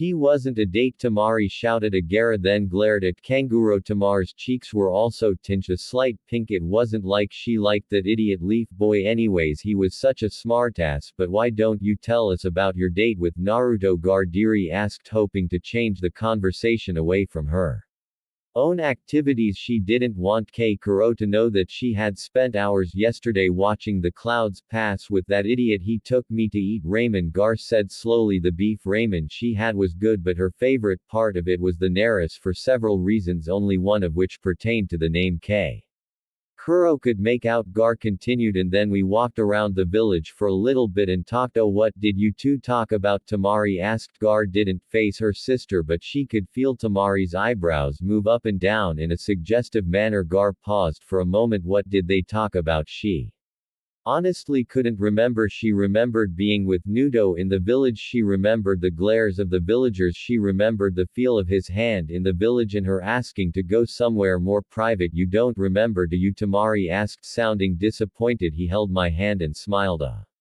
lot, Gar said proudly, to which Tori sighed. She really wanted details to Gar, though that was the important part of their city walk, the hands, the touching and the smiles. Bara glanced down at right hand. It burned and she gave it a gentle squeeze, smiling at the effect. Just what had Naruto done to her? She could see his eating grin staring at her knowingly from afar. And after that? Tamari asked, giddy, cutting her from her thoughts. Tamari knew Garrett didn't come to their room last night. That meant that her little sister more than likely slept in Nutke bed again. The villagers glared at me. I think EY still resent us for attacking their village, Gar admitted sadly. So he took me to a lake somewhere in the forest. I told him I was going to become Kazekage. He told me he was going to become Hokage. So you're going to accept their offer? Tamari asked as an afterthought, implying the offer that the San The elders had given Gaara a week prior. Gar nodded her head exactly once. Shame that he said on becoming Hokage then I doubt you'd be able to spend more time with him. Then Tori sighed. The one guy that could let Gar sleep was of course going to be out of her reach. He told me not to worry about that so I won. Gar's smile was genuine enough to affect Tamari. Tamari looked stunned at the confident look on her face. It was really a good thing that Naruto came into her life. She knew it at that moment, but they couldn't do for her throughout in Suna. Naruto had done in days. Thino had regained most of his bearing. And spat out a scowl on his face. PFF, that loser has about as much chance of becoming Hokage as I have of becoming Kazekage. Tamari glared at her little brother but stopped when she heard Gaara's soft chuckle. As long as his chances aren't zero, it's as good as 100%. Gaara quoted Naruto, a fond smile on her face. Besides, he gave me a promise of a lifetime. She clutched Narc jacket once more. I'm going to believe in him. Diri smiled fondly. Now she wanted to meet Naruto properly to thank him. He really changed their lives indefinitely. Soon as who knows what might have happened to the village under a blood Gar, but now she didn't need to worry about it. Still, Kuro sighed. For a loser like him to become Hokage, the village would have to be pretty desperate. Then Kuro, that loser beat me in a fight and I'm about to become Kazekage, Gar said flatly. Tamari laughed out. Kuro's eyes widened slightly and was silent for a while. After that, Gar smiled at his silence. She had given him something to think about. It had been 6 months since Naruto and Gaara had left the village for their training. She already missed the idiots. Fortunately, Sakura was proving entertaining enough. She had pushed the girl hard than she did Shizune, and by a far margin. Perhaps she pushed the girl Loon fairly hard, but Sakura had not only stuck with it, she was excelling at it. But that wasn't why she was sighing. She was sighing because right now she wasn't a teacher, she wasn't a doctor, she was the HOK at the moment, the Sandwa NTED something, and they had sent an emissary probably to do with their announcement as of who the next Kazekage was, as well as the remainder of the details about their alliance. Tsunade-sama, Shizune called out from the door. The emissary from Sand is here, let them in. Shizune. Tsunade called out. She was desperate for that sake bottle. She wanted it so bad she rained down curses on Shizune for hiding her stash. I mean, who does that? Shizune quickly walked in with Tamari and Shikamaru walking close behind. Tsunade had made Shikamaru the Sand emissary's official escort, largely because he had the most experience in dealing with them and was smart enough not to mess anything up. She shivered. Had she given Naruto a job of that sort, that was calamity waiting to happen. Okage-sama, Tamari said with a low bow. I am Tamari of the desert here, and I'm here on behalf of Suna to inform you that my sister Gar has been selected as the 5th Kazekage. Tamari pulled out 3 scrolls. Also to deliver these 3 scrolls to you. Well, let's have them. Suede said. Foregoing formality, Tamari was easy to deal with, reminded her of herself at times, and not because of the blonde hair. Tamir quickly handed the scrolls to Sue.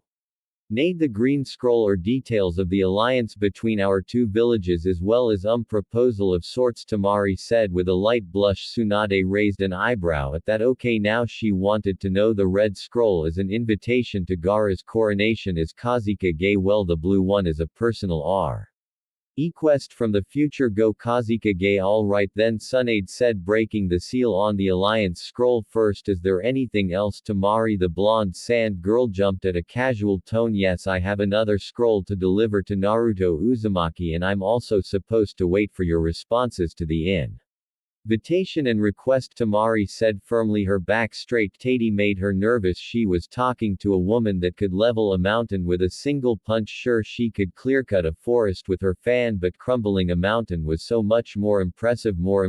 Sadly, Naruto is on a 3-year mission, Tsunade said, frowning. Though I can attempt to send him the scroll during the next report. Tamari frowned for a moment before nodding and placing a second blue scroll on the desk. Tsunade commented, looking it over. I'll give you my answer to the request later in the day, but I believe I'll be a BLE to attend the coronation. Tate offered with a smile. Now have Shikamaru escort you to some place nice. Troublesome, Shikamaru muttered as he bowed, following Tori out of the door. Tsunade skimmed over the alliance scroll looking for anything that caught her eye. She didn't want to read it in detail. T was for someone like Shizune and Kakashi to do something caught her eye towards the end of it in order to further solidify the bonds between our villages. The Council of Elders of Suna requested dual political marriage. We offered to Mari of the desert to be wed to any citizen of Koha you desire well. We wish to wed Nudo Yamaki to our future Kazekage. Gaara of the desert. Tsunade laughed. Gaara certainly works fast, she said out loud, waving Shizune over to read the paragraph as well. Shizune's eyes widened. It was comical, the Hokage and her assistant giggling like high school girls. Oh my, are you going to accept? Shizune asked, hugging Tauntaun tightly to her chest. Only if Naruto and Temari agree to it, but I doubt that either will do it. Those two love their villages too much, Tsunade explained as she rolled the scroll back up. Everything else seemed to be in order. The red scroll for Gark invitation was straightforward and formal. You are formally invited to attend the coronation of Tsunade closed that scroll quickly. She smiled as she began reading the Gaara's personal request. Dear Lady Tsunade, Hok of Koha Iar of the desert would like to request that should you accept the invitation to my coronation, you bring Nudo Uzumaki in addition to your entourage. Should you be unable to attend my coronation, then I would like to request a personal mission of have Naruto Uzumaki attend the event. Should that not be possible, then I will still request a mission for him to come to Suna as soon as possible. You are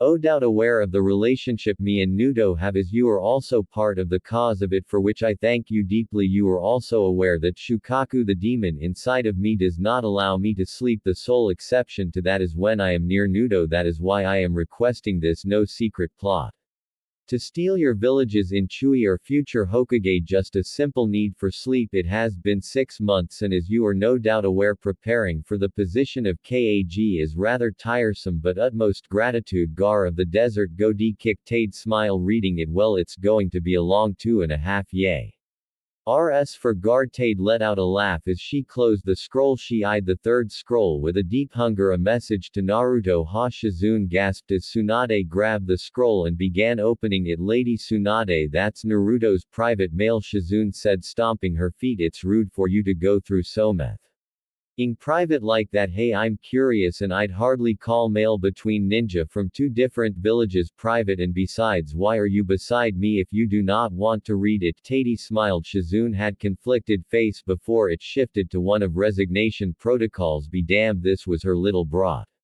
her on the line here. Tsunade chuckled and opened the scroll and stared at the 4 words that were written inside. Nudo, I'm tired. Gaara. Tsunade howled in laughter, to which Shizune chuckled lightly, smiling fondly. Leaf ninja were very generous. Gaara used as the ninja from Koha left, they had stayed for her coronation, and all 4 of them except one had brought her a gift from the Hok herself, a bottle of sake. Tade said that because she was Kazekage she could lower the drinking age if she wanted, if it existed in Suna. Ar didn't like the idea of drinking. She liked being in control of herself. If she ever wanted to not be in control of herself, all she had to do was stop resisting Shukaku, so the sake would sit unused in the quarter somewhere. Chisun, Tsunade's assistant, had given her a set of books, one of which was on how to cook ramen. It seemed even people in Koha were trying to set her and Nudo up. He really didn't mind it. At least a ninja and Koha were more concerned about her happiness than the political importance of a marriage between her and Nudo. Sakura, the current apprentice of the Hog. Sakura had gotten Gaara a large orange teddy bear with a yellow swirl on its stomach. It had glassy blue buttons for eyes. Sakura's logic was simple and innocent. She knew that Gaara slept well while Naruto was around, and the stuffed bear reminded Sakura of Naruto a bit. What on earth was she going to do with a stuffed bear nearly the same size? She was the Tsunade's designated bodyguard, was the exception.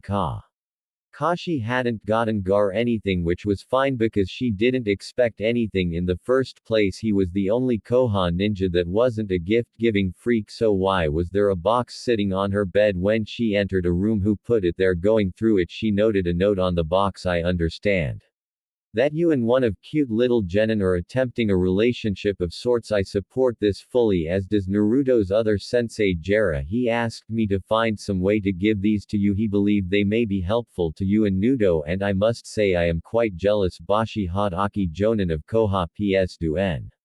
Ot let Tsunade find out who gave this to you. Our lives are in your hands. If Gar had eyebrows they would be raised at the odd note she would have preferred if he hadn't given her a gift. Opening the box, Gar saw another set of books. She did have more time than most people to read each. Gar pondered in. Ocently grabbing an orange book from the box, she flipped to the first page. Gar flopped down onto her bed, face panting into the largely unused and still soft mattress. A layer of dust from lack of use flew up from the covers as she made impact. It had been 2 months since she had laid down on the thing. 2 years 5 months 26 days 14 hours 15 minutes and 67 seconds. Gar sputtered out the time since she had last seen Naruto. She knew he was away on a 3-year mission and she was making sure that the Hokage knew that she required Naruto to arrive at Suna at the soonest possible moment. It wasn't exact. Tly true that Gar couldn't sleep without Naruto. She could just get a good night's sleep with him. She could sleep next to him as long as she wanted without fear of Shukaku breaking free. Before she alone she could maybe get 15 minutes every few months, but now she had a secret weapon that allowed her to eat 4 hours every 2 months. It was a mere pittance of how much she was going to sleep when she got her hands on Naruto once again, though there were other things she wanted to do with him as well. Something involved the bed but not sleeping in it. She blushed. Era had decided about a year ago that the next time she saw her blonde ninja that she was going to kiss him. No, that was wrong. They were going to share a kiss. The places he touched her still burned with a comfortable heat at the thought of him. It made her spine tingle in her lower back. She wanted her whole body to burn. En-chan. Gar called out to he. Our secret sleep weapon. Turning her head towards the chair where she kept it, she sat up and gasped. Ner-chan. The large stuffed bear Sakura had given her was sitting in its chair naked. She had dressed it up in nutcase jacket and shirt after her coronation when Tsunade had told her about Naruto's training. Rip, it was an act of desperation, but it did the job oddly enough. But now Nuran wasn't Nuran without the jacket and shirt. Someone was going to be killed today. Frantically, Gar got out of bed and began frantically searching her room. She pulled clothes out of her dresser, scattering them on the ground. Reckless abandon. No, no, no, no. Gar began shouting frantically. She quickly darted out of her room, colliding with Tamari. Gar, what's wrong? Tamari asked, concerned for her normally stoic sister. Ner-chan is naked, Gar said, completely serious. Only Tamari and Kanguro knew about Gar's secret weapon, and she meant to keep it that way. Tamar's eyes widened. Oh, that's what that was, Tamari said, looking away from Gar. Was what, Tamari? Gar asked. The sand began to fly around her. Someone really was going to die today. I saw Kanguro with something orange early today, he said. He was. Tamari didn't get the chance to finish.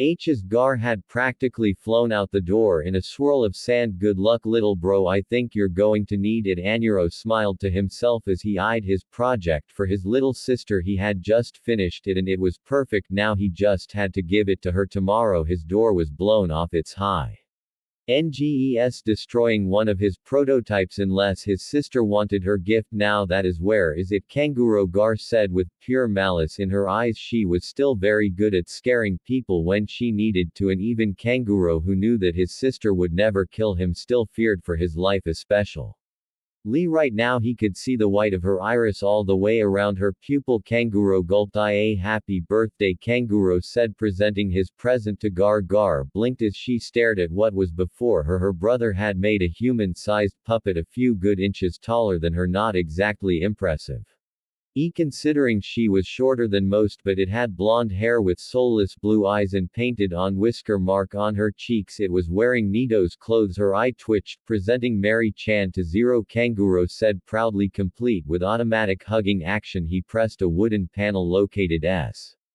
Omar on the contraption and it sprang to life, its arms and legs forming to rather large circles that could be mistaken for a hug of death. So what do you think? The furious S around her died down as she walked towards the puppet, a deep frown on her face. Gar wordlessly removed the jacket and shirt from the puppet before turning around sharply. Burn it, Gar commanded as she exited the room. But I worked so hard on it, Kanguro pouted. Gar turned one last time looking at him. Kuro ghoul, burn it. Why yes, 3 years 2 days 18 hours 4 minutes and 20 seconds. That's how long it had been since Gar had last seen Nuto Yamaki staring up into the cold night sky of Suna. She wondered how much he had changed. He was probably much taller than her, probably stronger too. He probably grew up as well. She certainly had. She was a little girl when she first met Nuto. Now she was a slender young woman. She was still short. Rely an inch past 5 ta fact that made dealing with certain old ninja twice as difficult as they needed to be. She had developed gentle womanly curves on her Lee frame as well due to her flowing Kazikaji robes. She appeared to simply be a straight blob, not that Gar ever tried to flaunt her slender frame. That was for only Naruto if he pleased. Their most noticed feature was her hair. It had only grown to a deeper red over the years, moving from blood to a soft desert rose red. True to herself, she made promise when Nudo complimented her hair all those years ago. She hadn't cut her hair. It was a mistake.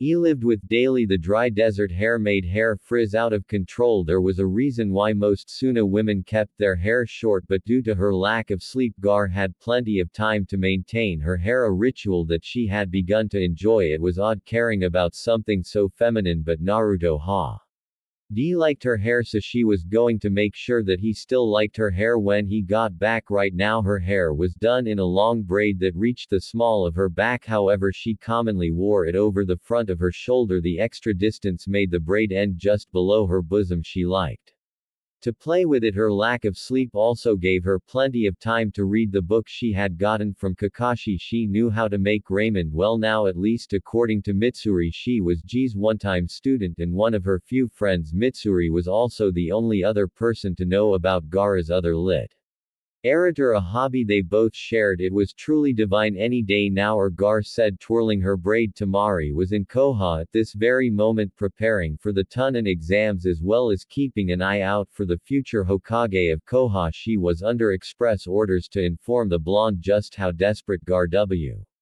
As to see him, Gar vaguely wondered if that wouldn't be evident by the 23 scrolls likely sitting in Naruto's mailbox, all from her, one of which threatened his immediate death if the first thing he did when he returned was not to come see her. She froze. Someone was attacking her village. All thoughts of Naruto vanished from her mind. All her desires for sleep were replaced with a fierceness to protect her village. She was the Kazekage after all. 3 years, 2 days, 18 hours, 52 minutes and 11 seconds. Suddenly becoming aware that you very much exist was something Gar had only done NCE before the first time was when she first discovered the effect Nudo had on her, and now for a second time Gar was aware that she existed. Her hand felt heavy. She eyed it curiously. At least she had hands. That was better than not. She looked around, noting the white void she was surrounded by. She saw herself alone, so very alone. It was a feeling beyond crushing. She was going to be eternally and forever alone. The right hand moved to her face. Tears. How long had it been since she cried? Had she ever? She felt the cold tears streaming unsto down her face to her lips. They were salty and bitter. She looked hopelessly to the void. Naruto, was he all right? What was he doing now? Where was he? Just when she had finally made a connection, it was Krui ripped from her hands. Was it fate? Was this destiny? Eren, a voice shook her reality. The void she felt slowly dissipating. Her nightmare of being alone shifted into a dream. She felt a familiar calmness in around her, a hopeful gaze spotted on her face. Feeling a hand on her shoulder, she sighed in liberation. She knew who it was, but she wouldn't smile until she saw his smile. Gar turned to face him, noting his blonde hair and grin. He had grown even more handsome. She smiled at him. Nudo spoke her name with happiness. Nudo was seen besides her, sitting on the void. He was with her. That was what mattered. They didn't care where they were, even if they were within the grasp of death. They were together. That was what counted. The Naruto that was the only thing besides her that existed. He stood up, removing his hand from her shoulder. She stared at him, and all looking at his hand offered to her like a child. She took it. Eren, she heard Nudo say with his voice sounding clearer despite the ringing in her ears. Gar's eyes shot open and was blinded by the bright blue sky, but she kept them open. Her mouth pulled into a smile all on its own. She blinked once, letting her eyes adjust as she stared at Nudo Yamaki. She could feel his hand at her back, holding her up while his other gripped her hand. It was close enough to a hug. He was smiling at her now, his hand gripping Hers the touch said everything, sorry for not being there, sorry for leaving you, sorry for letting you die. Arch is then and there to act on the promise she'd been keeping to herself for years now. Her free hand on the outside of their two bodies found itself behind Nito's neck. She wasn't quite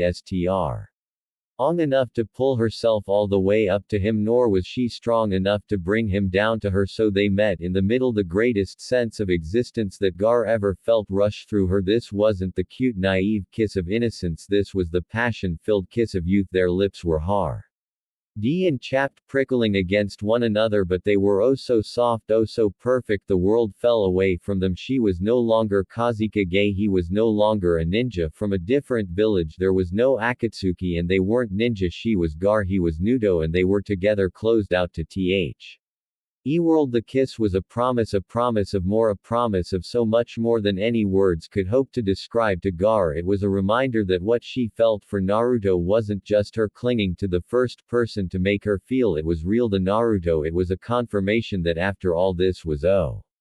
After Akatsuki was dealt with, after SK was back in Koha, that he could have real happiness. Their hopes and dreams were poured into that kiss. Slowly Gaara pulled away, rather contented with her first kiss. She rather liked the completely stupefied look on his face. His half-lighted eyes blinked once to regain his composure before that stupid grin broke onto his face. Wow, that was all he could say, all he needed to say right then. Everything else was said in that kiss. Why wow, Gaara said, smiling back at him. The hem, that was the sound to get their attention, the sound that made them both realize that they weren't the only ones around, came from Temari, clearing her throat. The eldest of the Sand siblings was standing before them, an incredibly amused smile on her face. Behind her were the shinobi of the Sand, looking with gaping mouths at their Kazekage. Well, Kanguro could make out Dar's face turned a bright red, a deeper red than anybody save Naruto had ever seen her turn. She sucked in her upper lip, looking at ninja before her. They were crying, they were celebrating because she was alive. They were her ninja. They came to try and save her, and they were rewarded by show of her kissing some leaf shinobi. They all came to try and help you, Gaara, Temari said, taking the final few steps towards Gaara and Naruto. Temari extended a hand towards her prone sister, a look of pride and relief on her face. Gaara took the hand, allowing Temari to pull her up and out of Naruto's grip. She stood for a second. Naruto did let her fall. Her legs were steady and she found herself using his shoulder to stand upright. Who knew coming back to life would be so tiring? Thank you, Naruto. Gaara allowed herself to lean on him just a bit more than she needed to, a small innocent enough gesture, the realization that the honored grandam other chunk life was given so that Gaara could live did in her. But when Sakura told her what Gio's last words were, Gaara couldn't help but smile. She would make sure the dream came true. Gio's words filtered through. This is for the world of peace that you and Gaara can make with love instead of the world of hatred. My generation left you with one look at Naruto, the boy turned man that had dragged her out of the darkness and into light. Gaara knew that if anybody could do it, it would be Naruto. He had the undeniable presence that would make the impossible possible. He was really taller now. It only bothered Gaara slightly, as it would be much more difficult to kiss while they were both standing. She'd have to climb him ever so slightly or drag him down to her level, neither of which would be too hard, just slightly annoying. R's pride as Kazekage forced her to walk. She couldn't run at high speeds right now. Her body was simply drained. Considering she was dead just a few hours ago, she would say she was doing fine. She kept wandering to and away from the Naruto. He kept making her knees weak when he smiled at her, and she kept feeling the temptation to curl up and fall asleep. No one will think any less of you.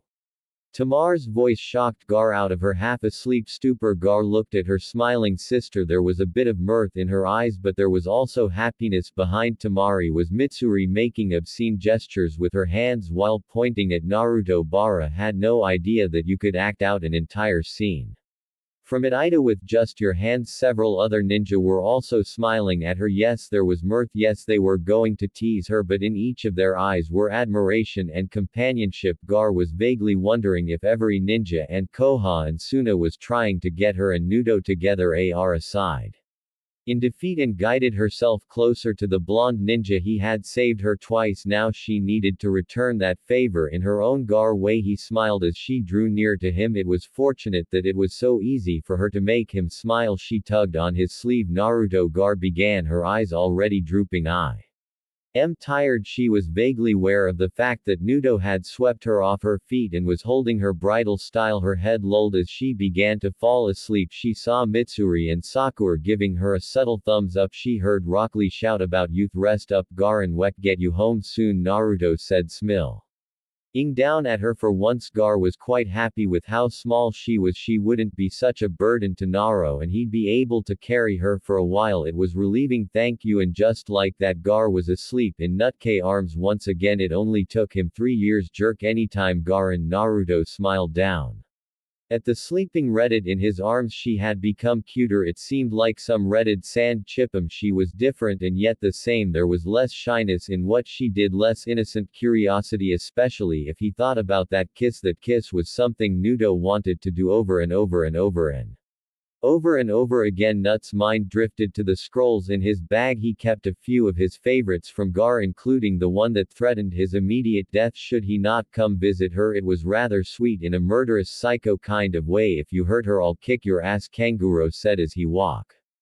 within shoulder bumping distance of Naruto. Naruto had been wondering when Kanora was going to finally speak his mind. He nearly made it scot-free without having to deal with him. He had nothing against Kanguro, he just knew what was coming. It was a rare bit of foresight on Nark's part, but he was quite good at seeing patterns. Eventually, you're fifth on the list, Naruto replied rather dry. He shrugged. Not like they could kill him. He was Uzumaki freaking Naruto, he thought smugly. Fifth, Kanguro asked. He was actually angry at Naruto by any means. He was just doing it because it was kind of a big brother thing to do. Right, and if he read the situation right, he'd never be able to intimidate one of his sister's boyfriends if he didn't at least try with Naruto. It was actually rather thankful for Naruto. The boy gave him his little sister Ba first as Gaara. The sleeping reed shifted in his arms slightly at her name Clutc. Hing his shoulders slightly tighter. Next I guess is Tori, then Sakuran, then Granny, and then there's you. After you is that Mitsuri lady, said Brunette. Gave Kanguro a thumbs up before returning to conversing with Sakura. How am I fifth? The ordering of the list confused him greatly. Scariest person first, Naruto said, laughing sadly. Why were all the women in his life utterly terrifying? Ninja, that pink-haired girl is scarier than me and your grandma. Kanguro was at least kind of grateful he was scarier than Mitsuri. Gur had learned from Garura, but she lacked any sense of intimidation. Naruto stopped midway.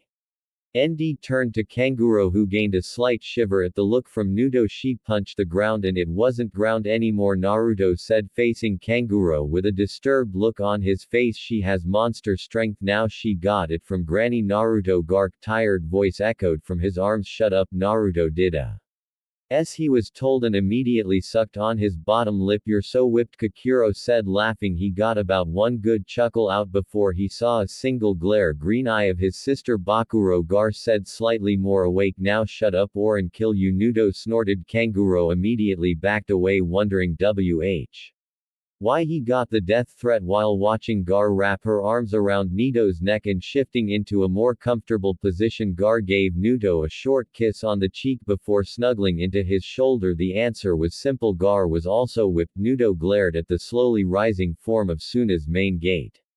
It was moving. He thought at first that it was the desert playing a trick on him, a mirage, but then as he grew closer he saw them. Nearly every citizen of Suna was out on their walls coming to greet them, to greet Gar there. Kazuka. Naruto felt a bit of pride for Gar, then he jostled her in his arms, waking her from her partial slumber. She immediately glared at him. Wake up, Gaara, he said happily. Your village is here to greet you. Era turned her face away from him and he could feel her tense as she saw her village practically run towards them. Era struggled to get down for a moment until Naruto moved to lower her to the ground as well. She still didn't trust her own legs. A soft grip remained on Nut's shoulder to keep her steady. She wasn't afraid that her village knew of her relationship. She was fairly certain they already did, thanks to Tamari, Mitsuri and the elders. She watched in amazement as her village All crowded around them excited to see her there. Kazekage, that former murderous demon. If she had never met Nudo, she would still be that demon. Her heart swelled as she looked at them all with smiles on their face. Baruto Asaki Maki began sternly. She had never seen the man smile, but he wasn't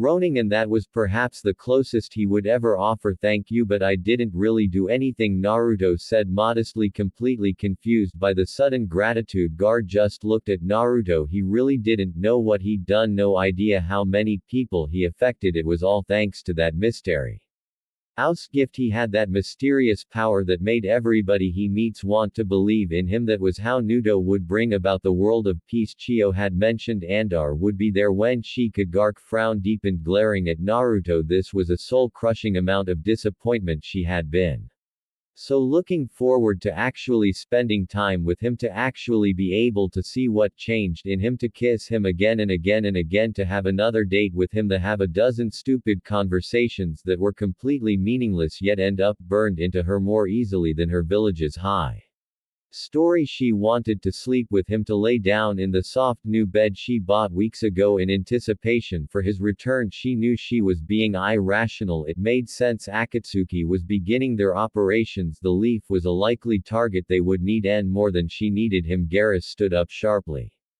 yet slowly, still not quite ready for quick movements. She grabbed two objects from her desk. Archon, Naruto asked as her glare settled on him. I know you're tired and I would really like to stay here, but he stopped as Gar reached up to his pack strap and began tugging on it. But this is the best chance for you to find the AA, right? Gar knew the answer was yes. She knew how important retrieving Sas was to him. She didn't like knowing that he likely couldn't choose between herself and Sasuke. She doubted she could choose between Nudo and her own siblings, and most of all, she knew she could wait. This Gar saw it holding up a small badge-like emblem. It was in the shape of a solid gourd, much like the one Gar carried. This is a symbol of what you have done for the village. With it you will be able to enter Suna at any time for any reason. She spoke hopefully. The older shinobi in the room had their eyes widen.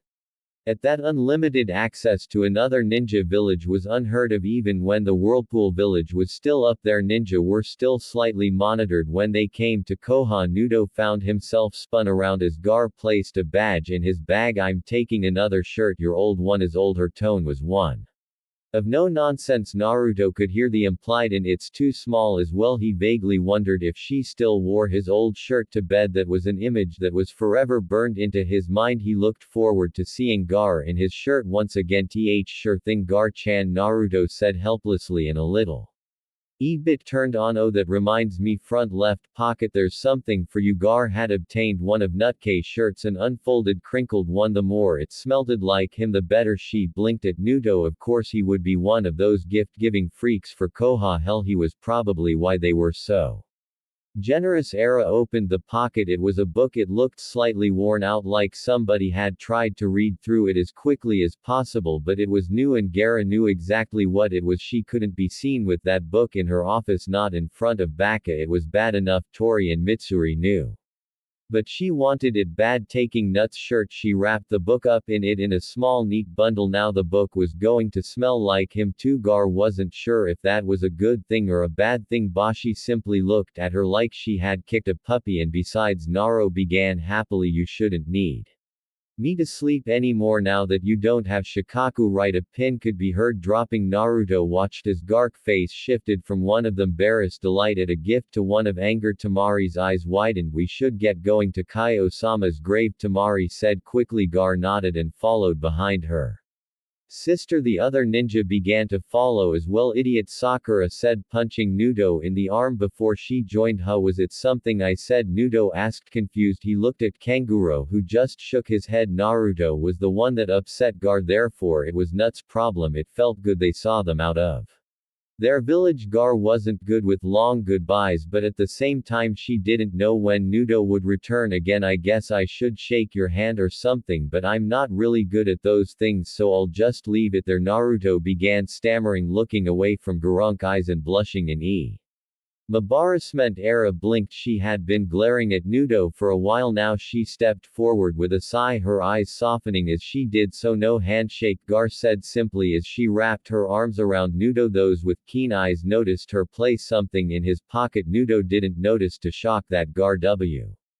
As hugging him he really shouldn't have been. Just come back to me, Gar whispered in his ear. I miss you. Those 3 words made N realize his mistake earlier. He made it sound like Gar was just using him for sleep. He was such a dunce, you bet, Naruto said happily as he pulled Gar back slightly, just enough for the briefest of kisses, any shorter and it wouldn't exist any longer and he wouldn't be able to leave her again. Naruto, Sakura asked, noticing something in Nutke pocket. What's this in your pocket? Curiosity had gotten the better of Sakura. She had seen Gar place the object in there and had waited for Naruto to pull it out and examine it. How? What? Naruto asked. Digging into his jacket pocket he found a small bracelet. It was a string of small round glass shapes, each one a finely made symbol of the Leafer Sand Village. It danced when the light hit it, sparkling into a dozen small rainbows. There was a small note with it as well. I had considered simply giving you a pair of my underwear. It worked in one of the books I read, but I wanted to give you something I made with my own hands, something you could wear all the time. Gar Boruto smiled as he put the bracelet on. Place the note in a safe place.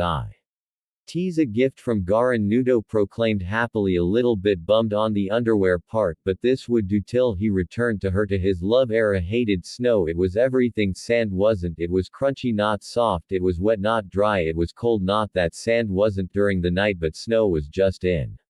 Inherently cold. Snow also got everywhere and stuck everywhere. The snow in her sandals was only adding to her irritation at the moment, not to mention her ability in the presence of moist even took more effort from her, which displeased her. Basically she really hated snow. She had just gotten out of the Kage summit where they pretty much had agreed to go to war to stop Madara from obtaining Nudo. She was going to see him now, but it wasn't going to be the happy reunion she wanted. She knew that, but still she was going to see him, even though she was going to tell Nudo that S had tried to kill her and she had tried to kill him once again. Gar found herself to be incredibly tired. Her last sleep in Naruto's arms was when she had just been brought back from the dead. That was a grand total of 6 months, 21 days, 4 hours, 25, 6 minutes and 56 seconds ago. The stress of Akatsuki of Naro not coming back.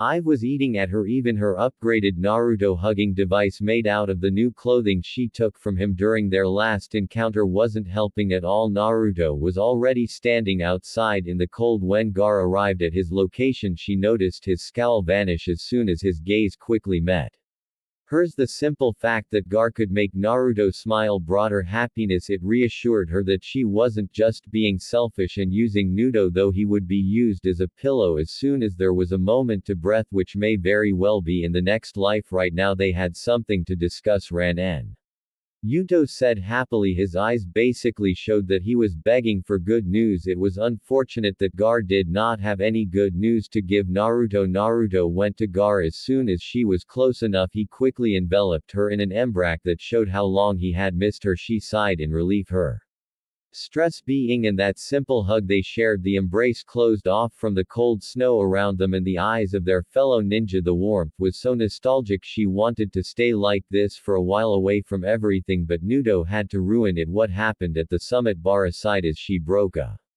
away from Naruto's warmth, taking a step back from him, she then told him what transpired: the decision of the Kage-SK's assassination attempt, Gaara's battle with Sas. She spared no detail, watching Nutke emotions flash with every sentence she saw Ag at Sas's attack. She saw tenderness and relief that she was okay. She saw regret that he wasn't there to stop Sas, and that's what happened at the 5CAG summit, Tamari said, sighing, obviously irritated by the turn of events. The whole ordeal was needlessly stressful for everybody involved. There was still more bad blood between the KAG and villages than there should be. Sas doesn't see you anymore. He seeks only darkness, Gar said, a frown etched into her face. Her eyes were closed now. She had resolved to tell Nudo the truth and what she thought needed to be said, but she didn't have the resolve to see Nutke face when she did it. He once said to me, you woe Old become Hokage. Gar opened her eyes to see the shock and hurt on Narc face. She took a step forward till she was within an arm's length of Naruto. I've become Kazekage. She placed her arm onto Naruto's, feeling the cold warmth he offered. At the moment she couldn't help but rub his arm longingly. Now that you have resolved to take the mantle of a Kage, so you must do what needs doing. As Sasuke's friend Bare Eyes met a conflict of wills between them. Naruto knew that his decision was right. Naruto again knew that Gar was right. Gar knew that she was wrong, but again she knew that he was wrong. Nutsy flickered away from hers, looking down at the ground. The moment Naruto pushed her hand away hurt her a bit, but she wasn't surprised by his motion. He was a human after all. We've relayed everything we came to say. Tamari interjected for the two, breaking the icy silence that was settling between Naruto and her little sister. Let's go. Gar, allowing her gaze to link finger on Naruto for just a second longer. Gar began to turn away from Naruto. She needed to tell him something to make certain that this confrontation wasn't just a bitter one. She stopped after a few steps. She didn't turn to him, just clenched her fist and let the words flow out. I believe that I'm in love with you, Gar said abruptly. Nutke eyes widened slowly. He looked at her figure, completely shocked. She still didn't turn back, staring straight ahead. She could blame the tears brimming within her eyes on the snow before. Love was just some joke. Ttooed on my forehead. It was something that only the weak had, something that would ultimately betray me. Gar rolled her shoulders, standing up straighter and flexing her icy cold hands. Boruto always had warm hands, she realized, but after meeting you I realized something, that love is important. We need Gar let out a small chuckle as the first tear slipped off of her cheek. And I know that you love Sas as a brother. Gone, she heard Naruto mutter out. She turned to look at him. The slightest of smiles graced her face as she allowed a few tears flow freely. Now you must decide for yourself on what you can do. Oh, for your brother, I'll be waiting for you at the end. Boruto smiled. He nodded in understanding, his once depressed face now filled with determination. Sorry, Gar, and Naruto said, but he meant so much more in those words. Let's go, Gar said as she and her siblings took off quickly, darting through the air. Being Naruto, who had a lot to think about both regarding her confession and her decision. What are you doing on the battlefield? Gar finally shouted after a while of wondering what he was doing currently. It was the adrenaline. Probably she and Noi had just taken down the third, or was it second, such a gay Naruto's help. Naruto, the same idiot that she was fairly certain she loved at this point, was on the battlefield, a battle that was taking place to make sure that he, more specifically the QB that he contained, didn't get obtained by Madara. Why did you come? Gar shouted again, feeling actual anger boil up inside of her. Did he not understand that for him being here was ruining the whole point of this battle? They were fighting too so that they would be safe. She was fighting so that he would be safe. Naruto just grimaced, looking sideways. He made out in slight anxiety. Gar noted that his body radiated a golden chakra that seemed to give off heat. He appeared much happier since their last visit, his face twisting in jovial and embarrassed smiles. I love you, Naruto offered with a helpful smile. This was not how he planned on telling her, but he hoped it would get him away from this mess currently. Dar's I twitched. She couldn't take it anymore. She knew he was trying to get out of trouble. She knew he was just trying to buy time to think of an actual excuse, and she couldn't care less about that. He meant those words. She could feel it. Naruto found himself being thrust up by the sand beneath his feet. And was met by Gar, who floated over to him on her sand platform. Nutke eyes widened. She wasn't certain what was different about this kiss. It could be the fact that Naruto was radiating chakra. It could be the fact that her heart was still pounding from battle. It could be the fact that Naruto just said that he loved her. It could be the fact that she believed him. It could be none or all of those things, but that kiss was utterly amazing. Now explain, Garrett demanded, dropping to the ground. And it better be good, Garrett demanded while wiping her mouth and folding her arms in a no-moving stance. Is interesting. It is watching you two love birds. There is still battle going on, and Noi commented as he began to float off the ground, which is why I will brief you on the way. The voice of Shikara echoed throughout their heads. For a second Gar thought that Shukaku had somehow ended up inside her head again. As only off by a vowel. Shukaku Nara explained the reason why Naruto was there, leaving a rather amused Noi and a still slightly conflicted Gar. Naruto Gar said abruptly, concern lacing her growly voice. I understand going from battle to battle, but are you certain you'd be able to use the Q-Biz chakra F? Or so long? Naruto frowned briefly before smiling at her. She should really learn to trust. Don't worry Garen, I won't die until I do two things, Naruto said, grinning brightly at her. They maintained a look for a long moment as Gar tried to piece together what the two things were. The K Hogan, what else? Gar asked, rather confused and ashamed that she didn't know what narc other desires were. Nudo looked endearingly at her, prompting a nervous blush on her face. There are you, Naruto said simply. He watched with delight as Gar's face went red at a thought, looking like she just ate something incredibly sour. Gar couldn't reply, just muttering out a silent "oh," which produced chuckles from the blonde before her. She enjoying the thought Naruto wouldn't die until after he became Hokage and he married her. A sudden bout of anger surged out of her then at the thought of those requirements for Naruto's death. If you die right after we get married, I'm going to bring you back to life and kill you myself. Dar's death threat caught Naruto by surprise and he nearly tripped over his own 2 feet. Right, got it Garen, why are you taking my head? Rasa the fourth Kazekage, father of Gar, and the reason why Shukaku was sealed inside, Gar asked in a puzzled and slightly concerned manner. Ross understood perfectly well that his daughter had every right to kill him, but wasn't the taking of the head against that. Was she taking a trophy or something? Gar was literally decapitating him with a kunai, and while it didn't hurt her anything, he was creeped out and the rest of his body was sealed thanks to her sand, so he couldn't retaliate. I read in a book that it is customary to ask somebody's father for their blessing before you propose to them, Gar replied blandly as she finished decapitating her father. She held the former Kazekage by the scruff of his sandy locks. Why would you want my blessing? Rasa asked. The small amount of respect he had gained for his scary little daughter was beginning to wane. I don't, but he might, Gar said flatly as she dangled her father's head in her hand. They weren't making any eye contact. It wasn't something that they had honestly ever done. Hek, the reason I'm still alive and not enslaved by the demon you put in me. Gar's tone was cold and uncaring. He sounds like a powerful ninja. What's his name? Rasa asked curiously. Surely he would have known about such an astounding ninja from his own village.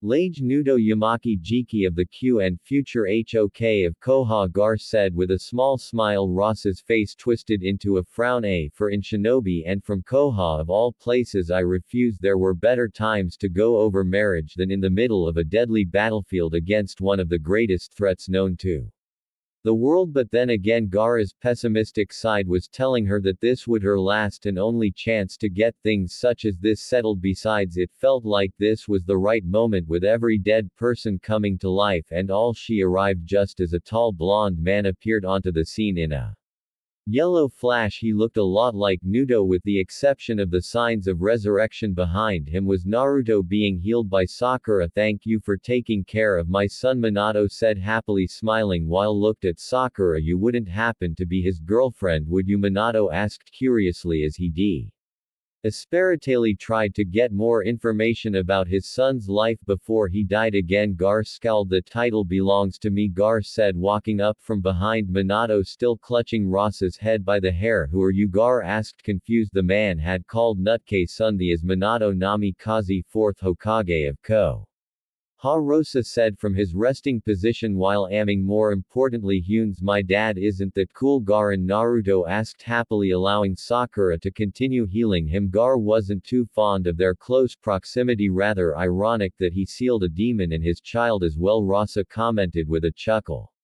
Why are you being carried around like that? Rasa, Minato asked, chuckling. The battle could wait a couple of more seconds. Besides, he wouldn't be able to focus on the fight after seeing something like that. Naruto needs to ask for his blessing to marry me, Gar said proudly as Rasa then found himself being flung through the air towards Nudo, who looked aghast. She couldn't help but smile as Naruto fumbled Rasa's head in horror, muttering apologies before catching Rasa upside down. Era said with an emotionless bow, Lord Fourth, I wish to have you blessing in marrying your son, like she was simply doing this for The formality, but that's something only the would-be groom has to do, Minato said, chuckling at the odd little redhead. He couldn't help but think that while she looked a bit like Kha with that brilliant red hair, that the two were nothing alike. Kish wouldn't actually decapitate someone and ask for his age.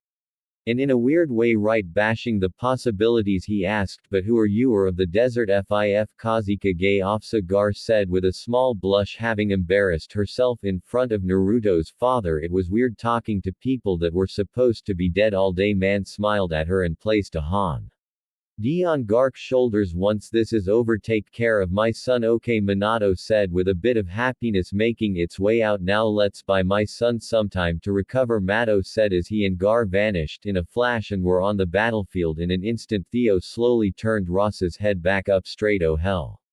Oh, Naro asked, a rather silent disembodied head. He looked in scrutiny. So you're the fourth Hokage's son? Rasa asked, raising an eyebrow. Naruto nodded slowly and nervously. He wasn't a big fan of ghosts, and this felt really disturbing. And you wish to marry my daughter? Theo blinked and nodded again. Ross aside, I lost all right to call myself her father, but she cares enough about you to give me a single chance to be it. Ross's frown persisted as he stared hard into Naruto's eyes. This is a little creepy, Sakura muttered under her breath. Very well, Naruto, you have my blessing. Ross's voice was just as growly as Gaara's and twice as thick. The infinite Swami had one benefit for Gaara: it showed her exactly what she wanted out of life. Once she was free, she found herself knowing exactly what she wanted from her and Naruto, which is why as soon as she found herself free from the technique, she went to find him. A simple feat. If she focused, she had sealed some of her personal sand in Nutke bracelet, hence she could always feel his general direction regardless of distance. It was rather disappointing that she couldn't get it to sense distance, but at the moment she would go to the ends of the earth to find Naruto. Oh,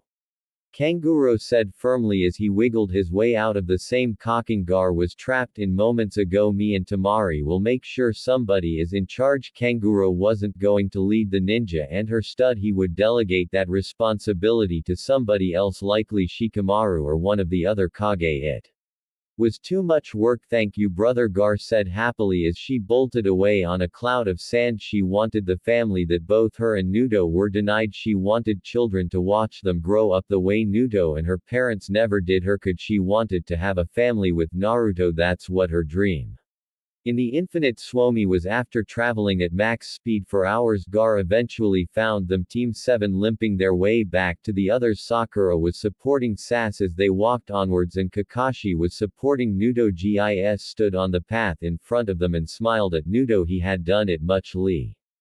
He had brought her out of the darkness all those years ago. He had dragged SK out of the same darkness kicking and screaming, and it only cost him one limb. Boruto smiled looking up and seeing Gar standing in their path. She had never looked more beautiful in that moment. A pleasant smile adorned on her face. Shrugging his arm off of Kakashi's shoulder, Naruto increased his pace towards her. He stumbled a bit and was about to fall, but Gar held him up, the two looking deep into each other's eyes. Garan, what is it, Naruto? The two were embraced in a hug that showed that it was the beginning, that they will be together from now henceforth, and no village, no shinobi, no force would keep them away apart. Theo stared at her warmly, a wide and teasing smile threatening to split his face open. I'm tired. 1 hour 5 minutes 11 seconds. For once Gar was counting down to something instead of counting how long it's been. She was already done with today. She was done with it yesterday. For the sake of tradition, she had been forced to not sleep with Naruto. She had a perfectly good opportunity to fall asleep with Naruto and she was denied. She regretted not taking him up on the offer to just sign the papers and call it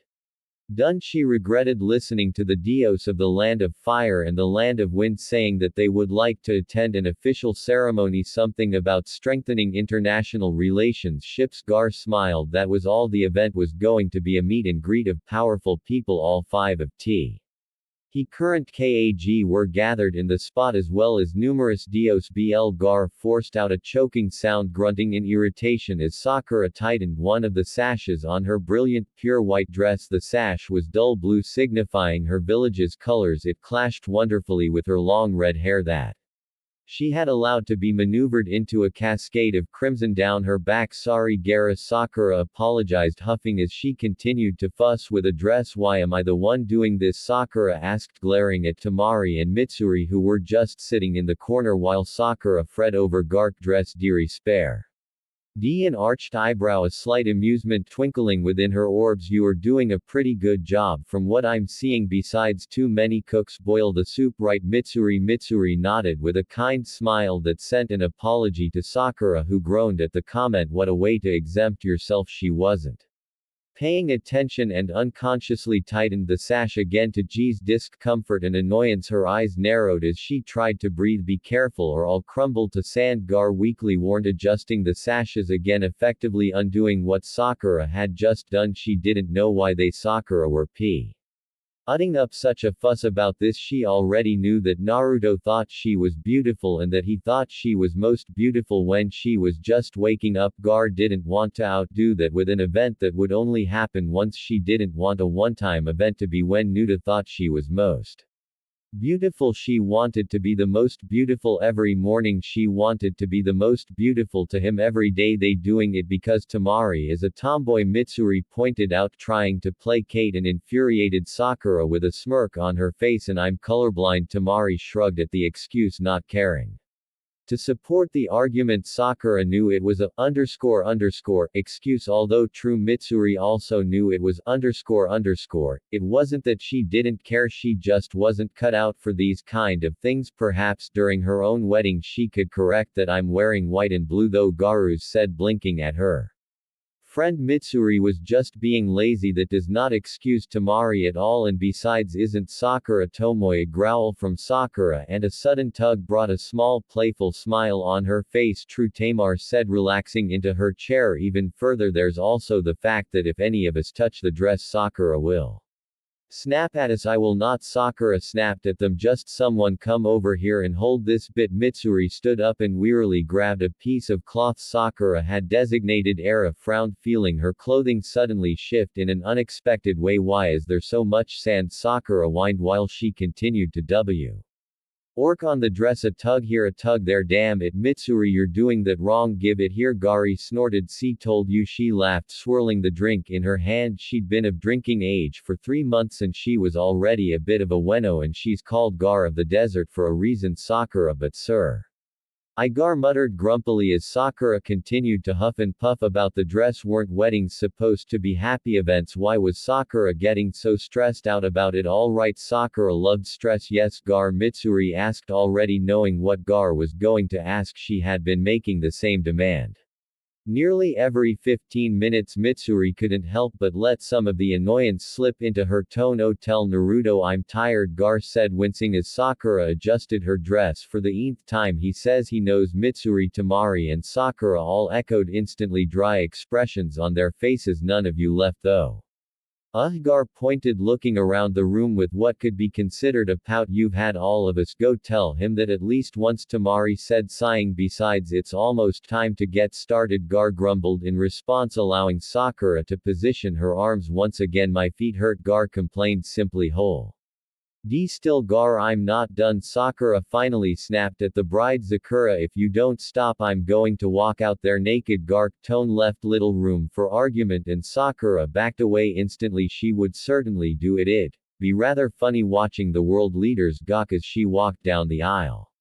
Completely nuded. Era smiled fondly, wondering what Nudo would do. Over the last couple years he had proven to be utterly amazing as a fiancé. If she had been just wearing one of his shirts when she walked out, he'd probably quickly take her to bed for sleep and other bed activities straight naked though. Gar could see Nuts jealous EY coming out and attempting to quickly make everybody not look at her, or if he would strip down and join her in a rather tasteless prank, and she knew she wouldn't like the looks he would be getting. I don't trust that look on your face, Temari warned, standing up. Summertime watching could be boring after a while. Not that she was going to join, but look on my face, Gar asked, quickly touching her face in confusion. She spoke like it was the norm of the day. I was just thinking about walking down the aisle naked, Gar. Sakura snapped in shock. Was Narun also naked? Mitsuri asked. Curiously, a slight blush-full perverseness creeping in. It seemed reading those novels alongside Gar had made their minds a little bit more free. Gar nodded and Mitsuri squealed in delight. Sakura couldn't help but groan. Well, Tamari rolled her eyes. I wonder how everything is going with the boys. Tamari mused. It was very likely that Nudo would be pacing back and forth trying to make sure that his suit was one straight while constantly freaking out about not everybody being in their correct seats. It was just so easy to picture Nudo being overly stressed about the wedding. Sue, why aren't you freaking out? Shikamaru drawled lazily, watching Nudo put the final two on his wardrobe, a standard well-fitted black suit with a white shirt underneath. Altogether he looked fairly presentable, which was surprising considering the person he had grown up with. To be honest, this made him a little suspicious, but he figured boys will be men. That thought was deleted by En's next statement. Because I'm a shadow clone, Naruto said in a tone that made people question if he was joking or not. Iuka looked at him with an arched eyebrow. Shikamaru frowned at the joke. Everybody knew how important Gar was to Naruto. Surely he wouldn't have a shadow clone marry her. That would just be cruel and also a very quick and painful way to die, and considering he was going to be looked at for explanations, he wasn't going to like the outcome. Naruto ruffled his blonde hair, wondering, do you think I should swap it for the orange shirt? He Hag said no. Orange. Sai commented blandly as usual while he entered the tent. Tsunade says it's time. Awesome, Naruto said, jumping in excitement. He paused as soon as he landed to straighten out his suit once again. Let's get this show on the road, Naro shouted happily. Shikamaru lagged behind with Iruka. You don't think that's actually a shadow clone, do you? Shikamaru asked suspiciously. Naruto isn't that stupid. Shikamaru, give your future Hokage a little bit of faith, Haruka said, laughing, holding the flap open for Shikamaru. Surely Naruto wouldn't do something like that. It was just a joke, right? Nudo Sto. Od tall and proud, his signature grin splitting his whiskered features. Behind him stood Shikamaru. His best man Sai and Kiba were playing their roles as groomsmen. He was a little saddened by SK's decision to ignore the event, but it was likely SK didn't even know it was happening given his current journey of self-discovery. It was still a jerk move, though he would give him D-rank missions for this affront. Opposite him stood Gar as bridesmaids. The only one of the official couples on the stage was Shikamaru and Tamari. How odd was it that an attack on the Leaf Village all those years ago could be ing about so much love, and if the looks Kiba and Mitsuri were sharing was any indication, there would be yet more love between the wind and fire. Sakura stood between both Tamari and Mitsuri as Gaara's bridesmaids. Before him stretched far more people than Nudo had ever expected there to be, most of it